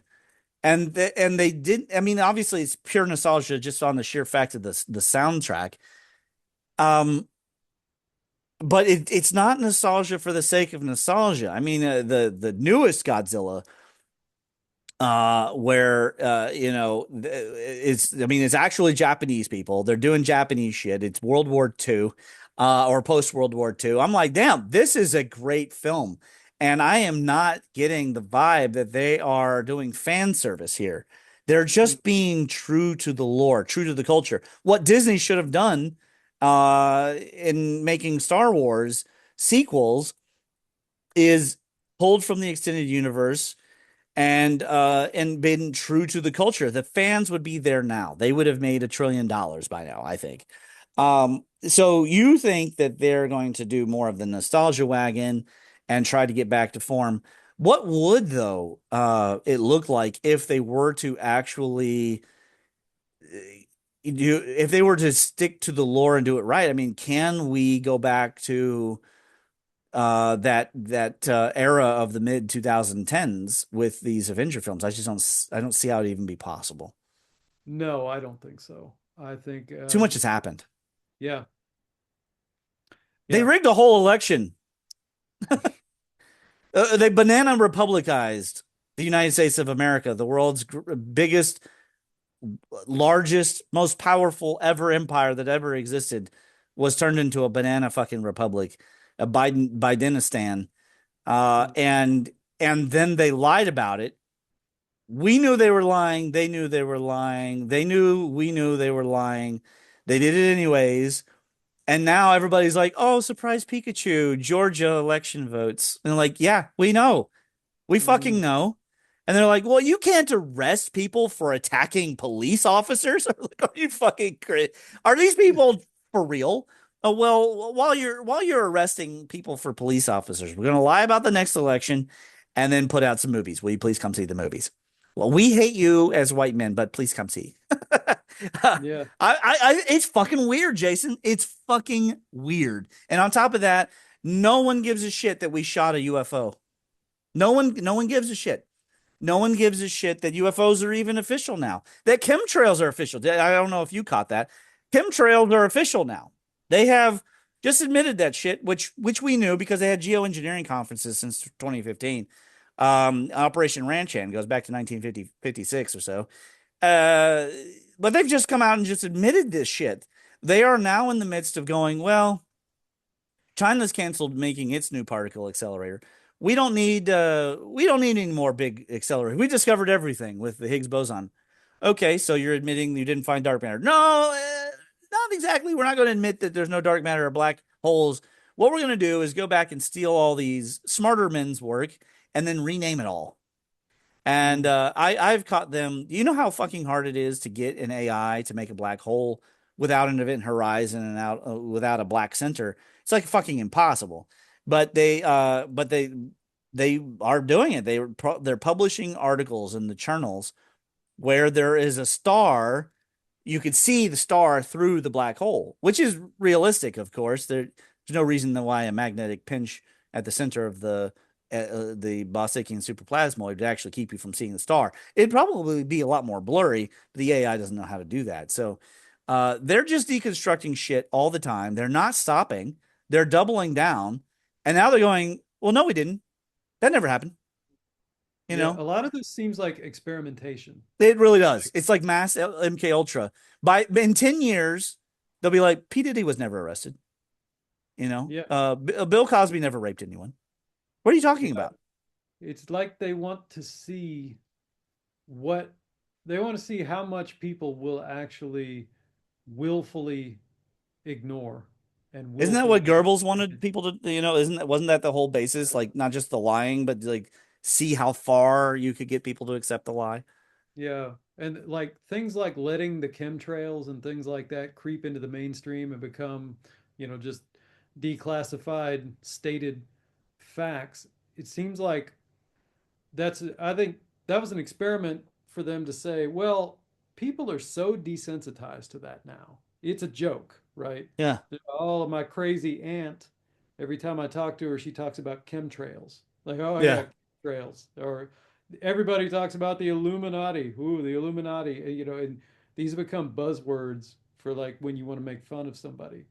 Yeah. So, when it becomes completely legitimate, it's like it doesn't matter because people are just have become so numb to And I think that. they're tired. Yeah. What's funny is that numerous people understand JFK was killed by the CIA, and we know the name of the guy, George Hickey. Okay, and numerous people understand that 9/11 was an inside job of some form. They don't know the details because they buried their head in the sand. But for some reason, they are obsessed with debunking the moon landing. I'm like, are you people fucking have you lost it? Have you absolutely lost it? You can't build rockets that big that go into space and then they, what? They just go up into space and what? Explode? I mean, what the fuck are you talking about? Stanley Kubrick. We know what Stanley Kubrick did. We can track his fucking cameras and where he was year by year. But you can't figure out how the water makes the frogs gay. Really? Like you can't just listen to Alex Jones and see what how this thing works, how David Icke is decoding all this stuff. You can't you have a supercomputer in your hand and you can't understand that the pedophile elite have been real and that we have the Gunderson files and it tells you right in the introduction why they do what they do right from the very beginning. It tells you the medical basis for why they do what they do. And it's not that dissimilar from the effects that I get for people by doing acupuncture. It's just evil. All right. So anyway, we're off track here. Although I do think that while we're still talking deconstructionism, we should mention Avatar. Once again, the formula is, and I have the greatest respect in the world for James Cameron, with the two exceptions. Number one, he did a whole Atlanta series and didn't the only fucking guy, and I had this thought, and then he did it. A couple years later, he is the only one who could actually get deep enough to go to the Azores, and he didn't do it. He did every other place that was possible, Bimini Row and all this stuff. It made me disgusted. And then in this case, he's produced another formulaic movie of humanity bad, right? Helping the Malthusians with their anti-human agenda and tribalism good. So humanity bad, but tribalism good because tribes don't come from humanity. They come from obviously blue aliens. And it's the same shit. And now there's these animals that can fucking fly, and I guess they have helium or hydrogen, I guess, inside of their what the fuck is going on? And then on top of it being just a repeat of the same motifs and nothing interesting, and shall tell you what I would have done. Aside from that, the same characters coming back is just working the same basic formula, but you have a drug scene. And I know you know this. I know you as a film guy, a film buff know this. You saw how the original movie had a drug scene that they did not finish. That should have been part of the story, would have provided actual context. But in this one, so long as it's basically cocaine, let's put it out there and all the kids can watch him snorting. What the fuck happened in that movie? Yeah, I mean, it's just seriously diminishing returns. Even Cameron himself is running out of gas on this. Like, quotes are starting to come out from him where Well, he's like, I've got other stories to tell. I've got stuff on my mind peripheral to the Avatar stuff. Like, he is sick of it. Even the driving force behind it. And he's got, what, at least two or three more of these planned? oh my God. Like, It's the Transformers of our day. yeah, how many more carbon copies can come out? And Holy shit. yeah, Family. It's all about family. We already have a series for that. It's called Fast and Furious. Fuck, I could watch the 20th of that one and still get the same message. What is he yeah. talking about? This is like it's a wonderful life of sci-fi fantasy. And I'm going, this family is fucked up. Like there is I mean, so is mine, not my immediate one, but Oh, like my whatever I know what you extended mean. one, all the older generation. Yeah, sure, drugs, alcohol, etc. This is not fucked up because of drugs and alcohol. They're all selfish people. Like they're very selfish. And I'm sitting there going, even the tribe is selfish. And the whales are supposedly brilliant, but they're so stupid that they're going to get themselves killed. And then, like I say, there's blimp. Where did this thing evolve? Why did it evolve to have ropes on it? And why are there buccaneers on this tribal fucking planet? So white man bad, civilization bad, but buccaneers good. But not pirates good. Pirates bad because pirates is witch women, but witch women good because cocaine. What the fuck am I watching? Right? Yeah. And let's not forget technology bad. Uh, Technology bad, but technology good. well, yeah. And he's Comms, like, comms. Yell at right. your kid for comms. Technology good, but technology bad. And he's like melting, as Molyneux said, he's melting half of the solar system with all the computing power it takes to do all the effects for these films while he's That's very good. showing an invading force of humanity, bringing their technology to invade They could have the, done that a the long blue time people. ago, I guess, if they had enough unobtainium, which apparently unobtainium doesn't matter. Everything floats. It all floats down here. Fucking, what is happening? And the tribes are not tribaling. They're constitutional republican. But then constitutional republican is bad, and Quaritch is evil because he's a Marine. Wait. So he's evil because he's a Marine? No, no, no. He's a good father, though. What the fuck are you doing to me, James Cameron, with this deconstruction is bullshit? I don't think he fucking knows either. I don't think he has any clue. It's the Godfather 3 of sci-fi fantasy. Nobody knows what's happening and why it's happening.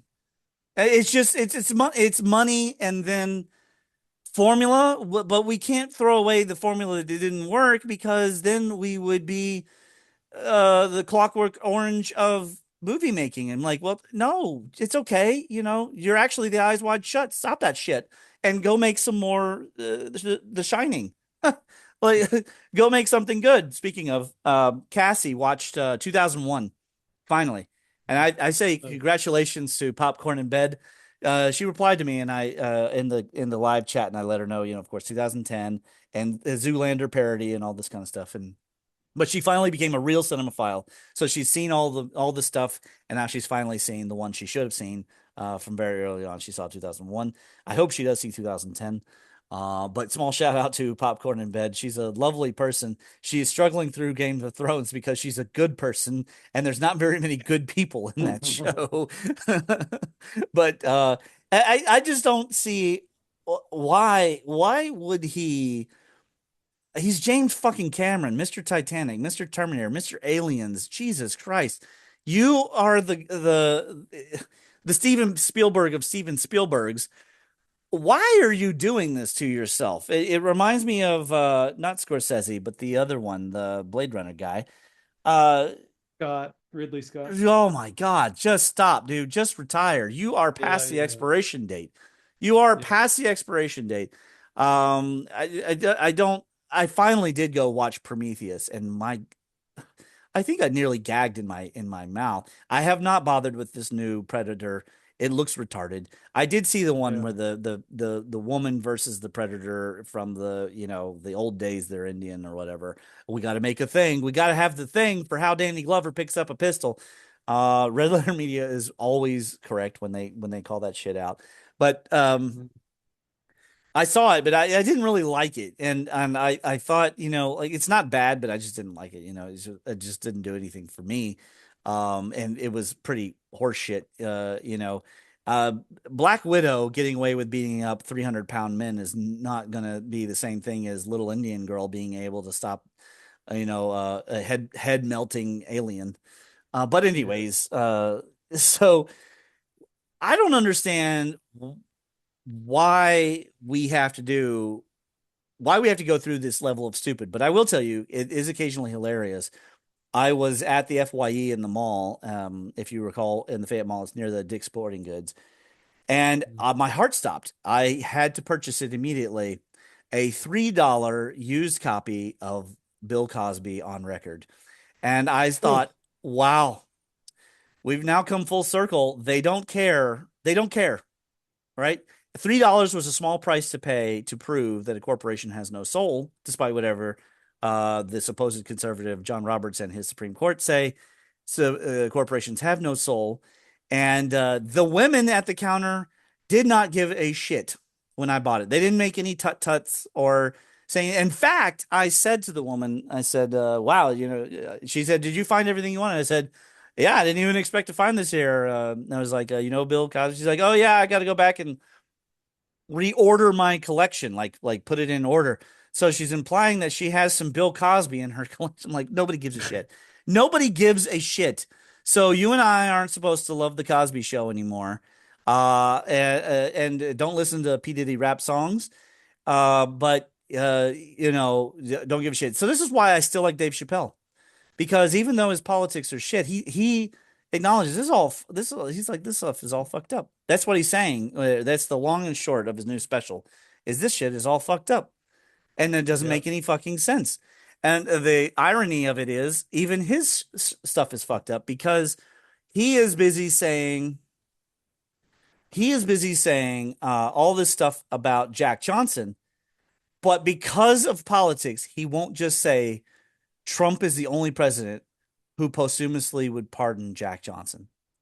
Right? That whole 20 minutes of bit that he did, he didn't thank Trump at all, because we can't thank Trump because Orange Man bad.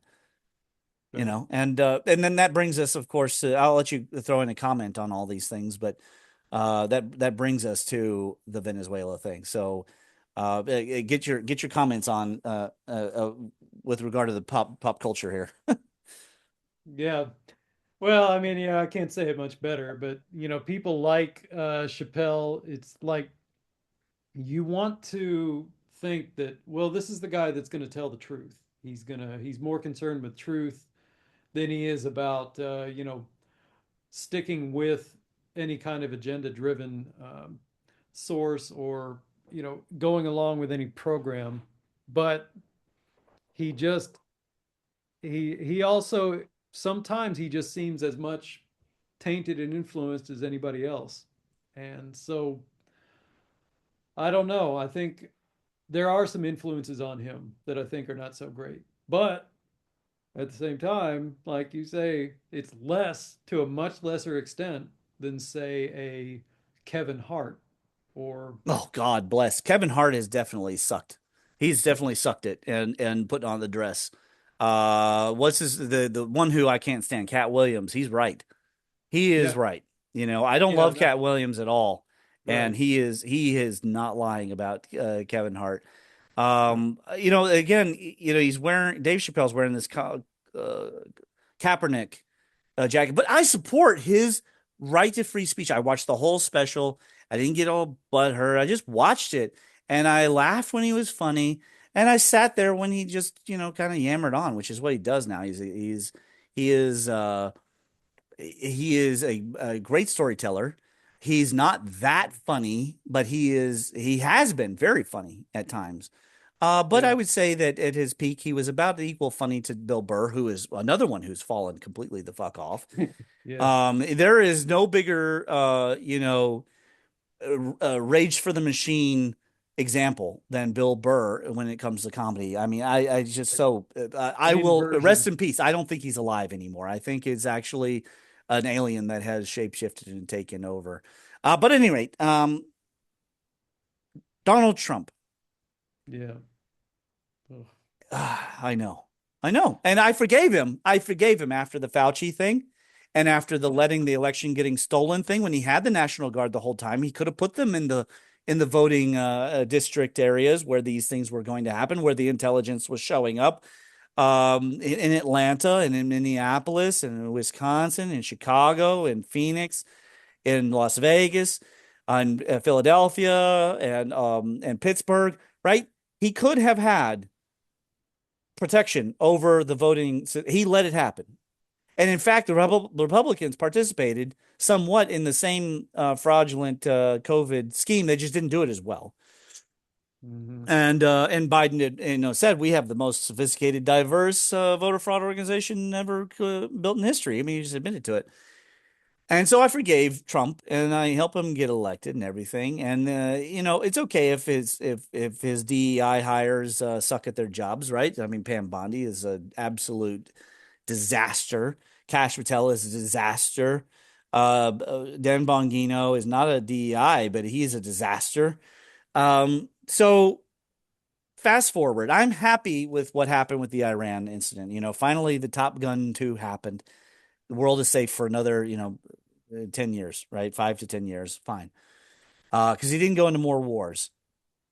In the Hmm. Venezuela thing, it seems to me almost certainly that there was some deal made ahead of time, but I do believe in the power of our Delta Force. It's a little hard to believe that 5,000 man pads couldn't shoot down one fucking helicopter. They couldn't shoot down one helicopter with 5,000 man pads. Okay, all right. So that's what we're going with. Fine. Now Yeah. they're grabbing ships. Okay. Are the ships full of drugs? No, it's a Russian tanker. Are you shitting me? Mm. Okay, so you can 35-minute DoorDash an entire fucking president, but you can't arrest any pedophiles or anybody who rigged an election or anybody who melted down the economy in 2008, some banker, some Goldman Sachs shithead who paid Obama to get back TARP money. You can't find anybody inside these United States that should be arrested. Yeah, how about a General Milley who committed treason against you while you were president? I Yeah. think that the argument for him being controlled opposition, or at least the mouthpiece of a separate New World Order, maybe you call it the old New World Order, like the post World War II New World Order. I think the arguments have become very strong, and Certainly. Certainly. certainly I do agree with the shilling Republicans when they say, well, if they had anything on him, they would have used it. Oh, I agree. I agree. There's an email where Epstein was complaining to Maxwell that he hadn't yet slept with the honeypot. Hmm. Um, but he's still part of that. Like, there's so many ties to Trump to the octopus. It's crazy. And Yeah. I assume you've seen the octopus series. No, If actually, I haven't, you but need to watch I've that heard. one, unfortunately, it's on Netflix. But anyways, try to watch the octopus. Of course, George H.W. Bush, one of the 8 men of the octopus. But it's quite extensive. In fact, it was useful because it helped me to teach the AI, the conspiracy fact bot, the rest of the story. Mm. So what is Trump? Is he America first? I mean, I think we all have the answer now. He's Trump first. He's literally Donald Trump first. I think he would. What was that movie where the guy is rich, or is it Fallout? It might be Fallout, where the rich man buys just himself the ticket and doesn't even buy his own son the ticket. I think Donald Trump Jr. would not make it onto the ark to save humanity, and Donald Trump would, even though he's like 80. I am concerned that as dementia more and more sets into him, that the narcissism will actually exceed the love for America. That his MAGA is clearly not yours and my MAGA, and yours and my MAGA is probably closer to Reagan or Ron Paul than anything. I just Hmm. don't think that he will be capable of getting it done. And where he would be capable, he's not fucking doing it. What do you think? Yes. And the thing that you said about him being possibly controlled opposition or just maybe a different wing of the New World Order, it's like those uh, those possibilities have become more and more real ever since he got in there. Because I mean, a year ago, it was things were looking up. So like things were so different at that time. Yeah, But he has just like fallen like dominoes, one after the other, just like going along with yeah, the same old shit as everybody else. I mean, he's being compared to Biden, yeah, like sitting there saying, "Oh no, the economy's actually doing well." Um, that thing where you can't afford your groceries, yeah. don't look at That that. don't look at Look at that. what I want No, you to look at. that's not real. My That's a electricity Biden. bill is not $555 coming February 2nd. That's not real. Yeah, yeah. I mean that's a Biden move.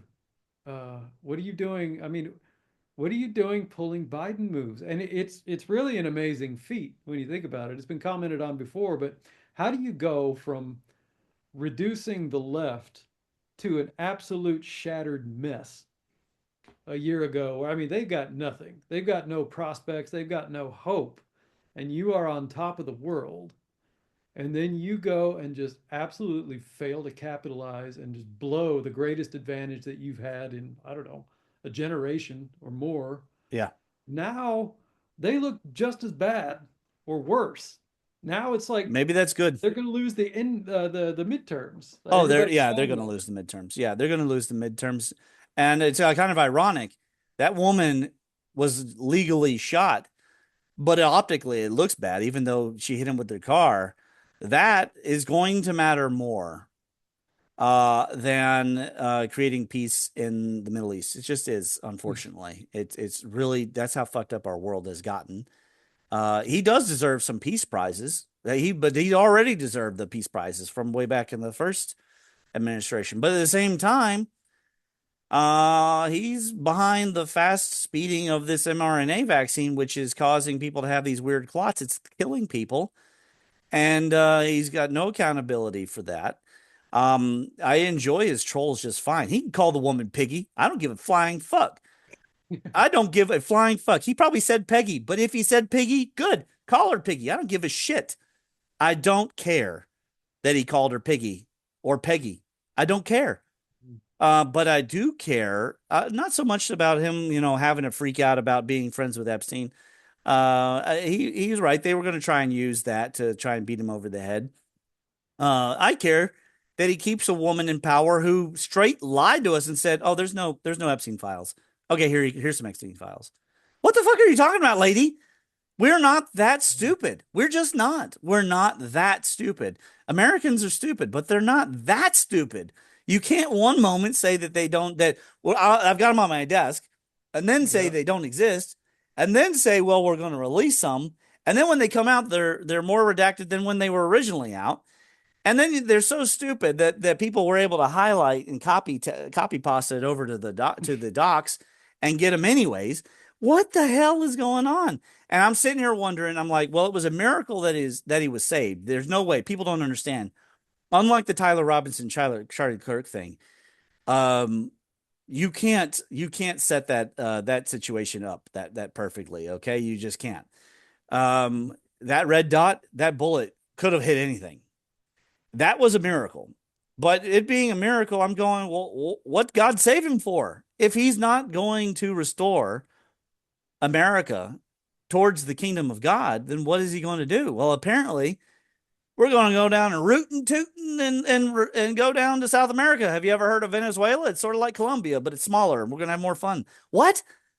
Yeah, because we didn't have enough going on. We Yeah, didn't we have didn't enough have enough going to on, And tie Colombia enough is entanglements.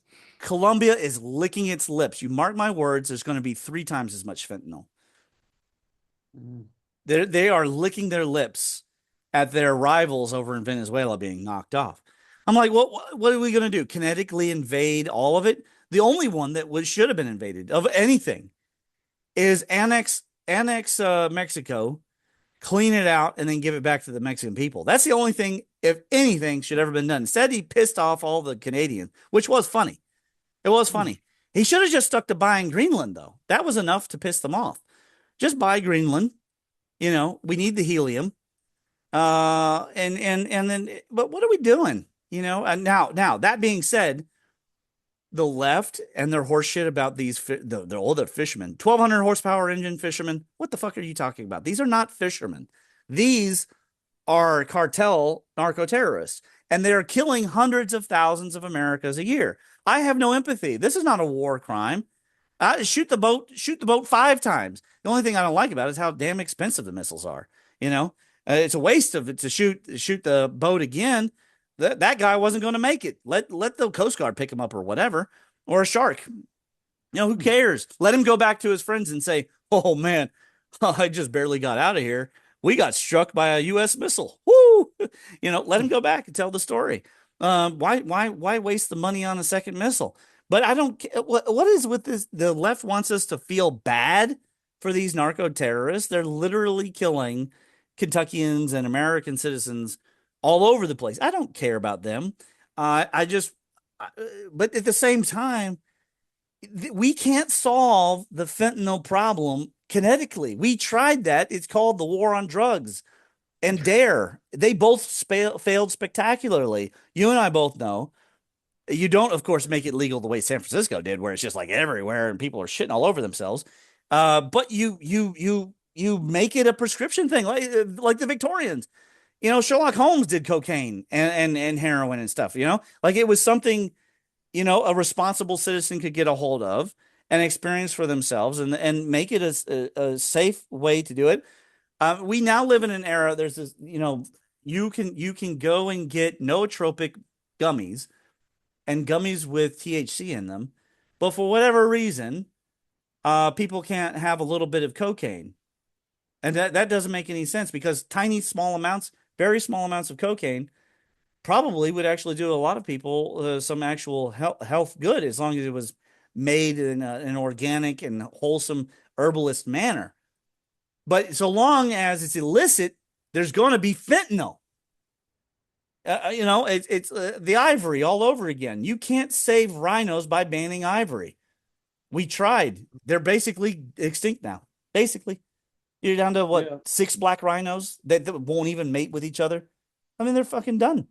What because of this kind of illiberal. This is in this case illiberal, and the conservatives think that they're smarter than libertarians now. When did that happen? I like Mark Dice a lot. Okay, but his hatred of Candace and his falling into basically overt racism now is it's like, dude, Mark, you used to be Stefan Molyneux. You used to be Mhm. right there with that anarchist guy. What was his name? The one that's been on the Lex Fridman podcast. Michael Malice. Malice. Okay. Mark Dice used to be right there. But after the Tyler Robinson thing, his hatred of trans is so high that he can't entertain the fact that it's scientifically fucking impossible that Tyler Robinson killed Charlie Kirk. It's actually scientifically impossible. And I get it. Candace Owens has been driving the ATV all over the forest. She's all over the place. She doesn't know what she's doing. She's just saying whatever, whenever, when she should be compiling it all for a documentary. She should be, doing a Daily Wire kind of thing. But she has the absolute right to ask the questions. But, for some reason, they think that all liberality has failed. This is how we end up in monarchies, Right. which is no different than Banning tribalism. things makes bad people very rich. Right. You want to prevent harm by making something illegal, you succeed in making very bad people very rich. Yeah. That's where that goes every single time. Well, I mean, does Trump have secret connections? Like, I mean, I know, like I said, these families can receive money from who knows where. It's totally legal and it's not considered campaign contributions or corruption. Does he have ties to cartels somewhere or mafias? I mean, like Kennedy, is he a Kennedy type situation? I don't know. I don't know, Yeah. but I know this. He's a disappointment. And I Yeah. see people saying he's Mount Rushmore worthy. I'm like, are you kidding me? He gave Fauci the country to run and ruin. He handed it over for 6 to 8 months. Then he whined about the rigging of the election. He saw it coming. Well, if you see it coming, do something. Do Mhm. something. So then we forgive him because, yeah, he survives this assassination. It was obviously a BlackRock related CNN assassination, the only live coverage they were doing all of his campaign. The kid has been in BlackRock commercials. I mean, this whole situation's got MK Ultra written all over it. He survives that shit, and then he shows us he feels what we feel: fight, fight, fight. But then he puts in these morons. He does proceed to do his job. Okay, let's as far as like Trump himself, other than the Epstein whinging he was doing, Yeah. he did do his job there for a good solid 6 months. I mean, the kicking the Iranian nuclear facility's ass was just badass. That's if you're gonna have a superpower, that's what it's for. Like, no, you can't. No, I'm sorry. Uh, that's a American intellectual property. You can't have it. We told you couldn't have it. You tried anyways. You fucked around. You found out. Okay, great. And then he went on and did these peace deals. Oh, fantastic. Mwah. Oh, I could troll leftists all day with that, right? But what is he doing lately? He called anybody who questioned the Epstein stuff a moron. So you and Molyneux and me, we're all morons.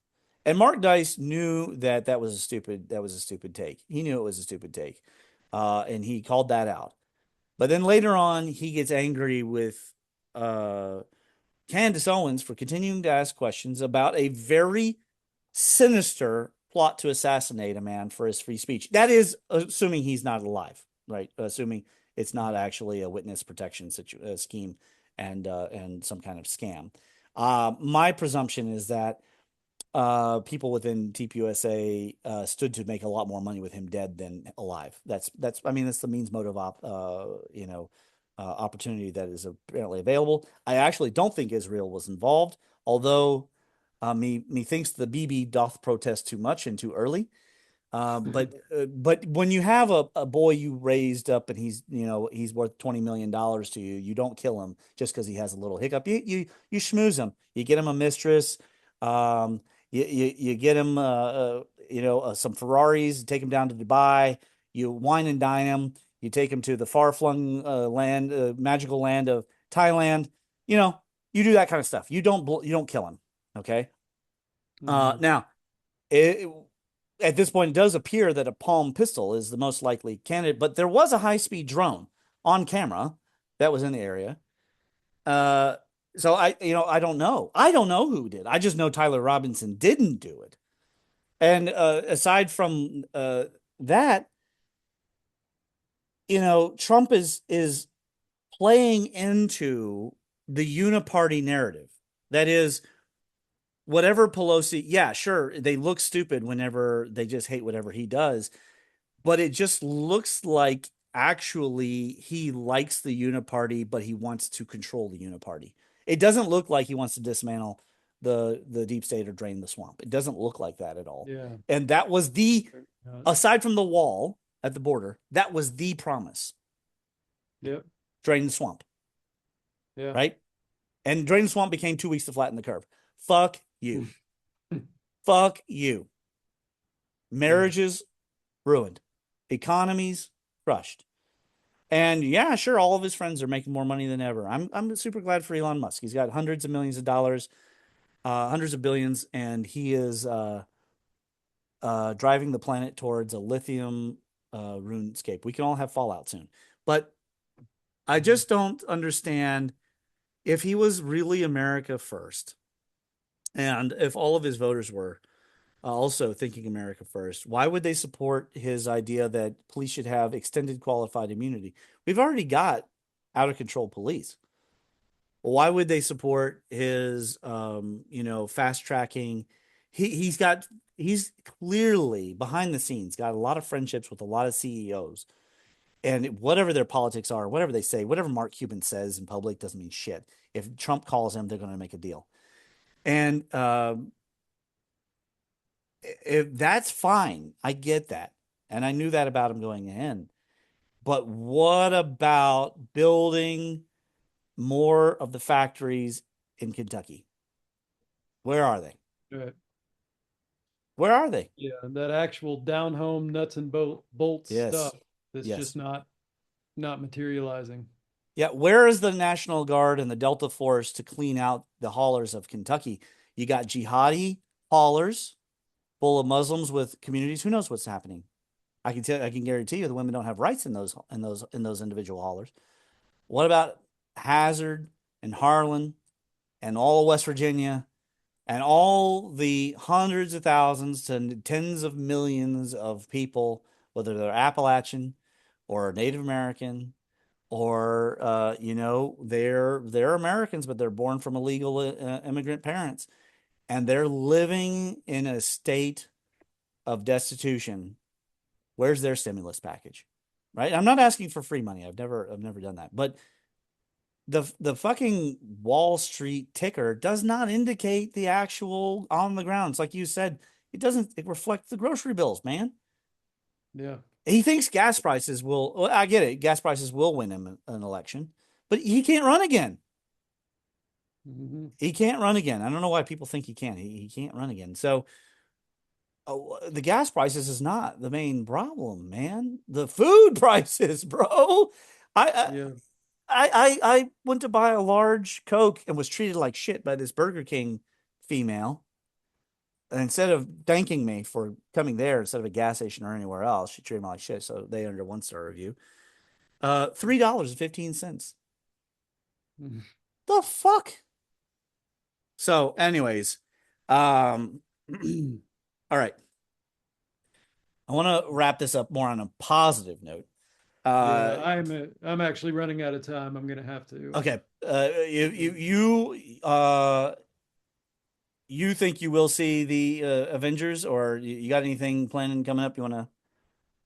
um yes, I think I will. I will. I actually have not watched anything Marvel for a long time, but Yeah, if they're gonna go to all that trouble to bring back some of those things that I like, I don't want to say I'm excited for the movie in the old-fashioned literal sense, but I'm excited to see them give it the old college try and to either see if they surprise me and pull out something decent or how much they spectacularly shit the bed again.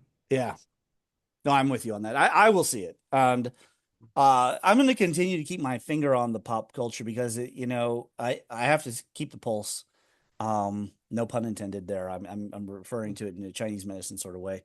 Uh, to understand what's happening.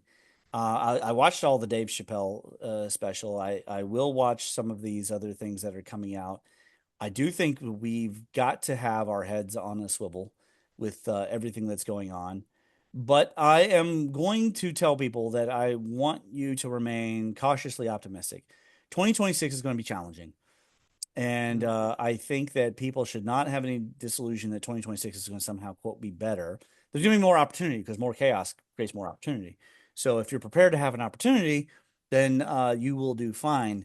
And this is not an astrological thing. My bodza for the year is very neutral to good. So I'm not that worried about me per se. I do want everyone to consider this is so cliche, the bug out bag. You know me, I'm like, as soon as you start assuming you need to be off grid, that's when they get you. They'll come for you because you're off grid. Like, you can't put yourself into any one strategy. Don't let the deep mind know exactly how you would react. Don't let it. But I do think people should have their toes in a couple different pools, dip, dip, dip. It's like Indiana Jones trying to cross the tablets, which they've never explained if other people had gone through and fallen through the holes. Where did the stones come from? But if you step on the J, don't commit. Don't step on that J too hard. It's going to crack and fall through. So have it be a lot more like Eddie Murphy, Golden Child. Just be really cautious getting across that pit, bro. And I think then we will do fine. And I'm so glad to have had you on finally. I apologize. It took 160 episodes, but Yeah, it's your fault because you live in Korea. So, but I take the blame. But yeah, had a good time. all Good right, talk. great. We went all Yeah, over yeah, the yeah. map. It was great. If we have any more episodes, I will be glad to have you back on. Sure. Brother from another mother. Guys, it has been great having Jason on, and again, of course, thank you for your service, Jason. And we'll talk more about the why the Navy is so nuts right now. And I don't know if the Yeah. Navy SEALs can come back from their PR disaster, but at this point I have no idea if they'll swing this around. Then again, I keep watching, like, what was that, not Stolen Valor, um Active Valor. uh Active, yeah, I with I the I seals keep in it. watching it, so maybe the Navy SEALs can come back. But thank you Yeah. very much. It's been an absolute pleasure. Yep. Thank you. Talk soon. Hold on, did I stop the recording? Can't tell if I stopped the recording. No, it looks like we're still recording. Are we still recording?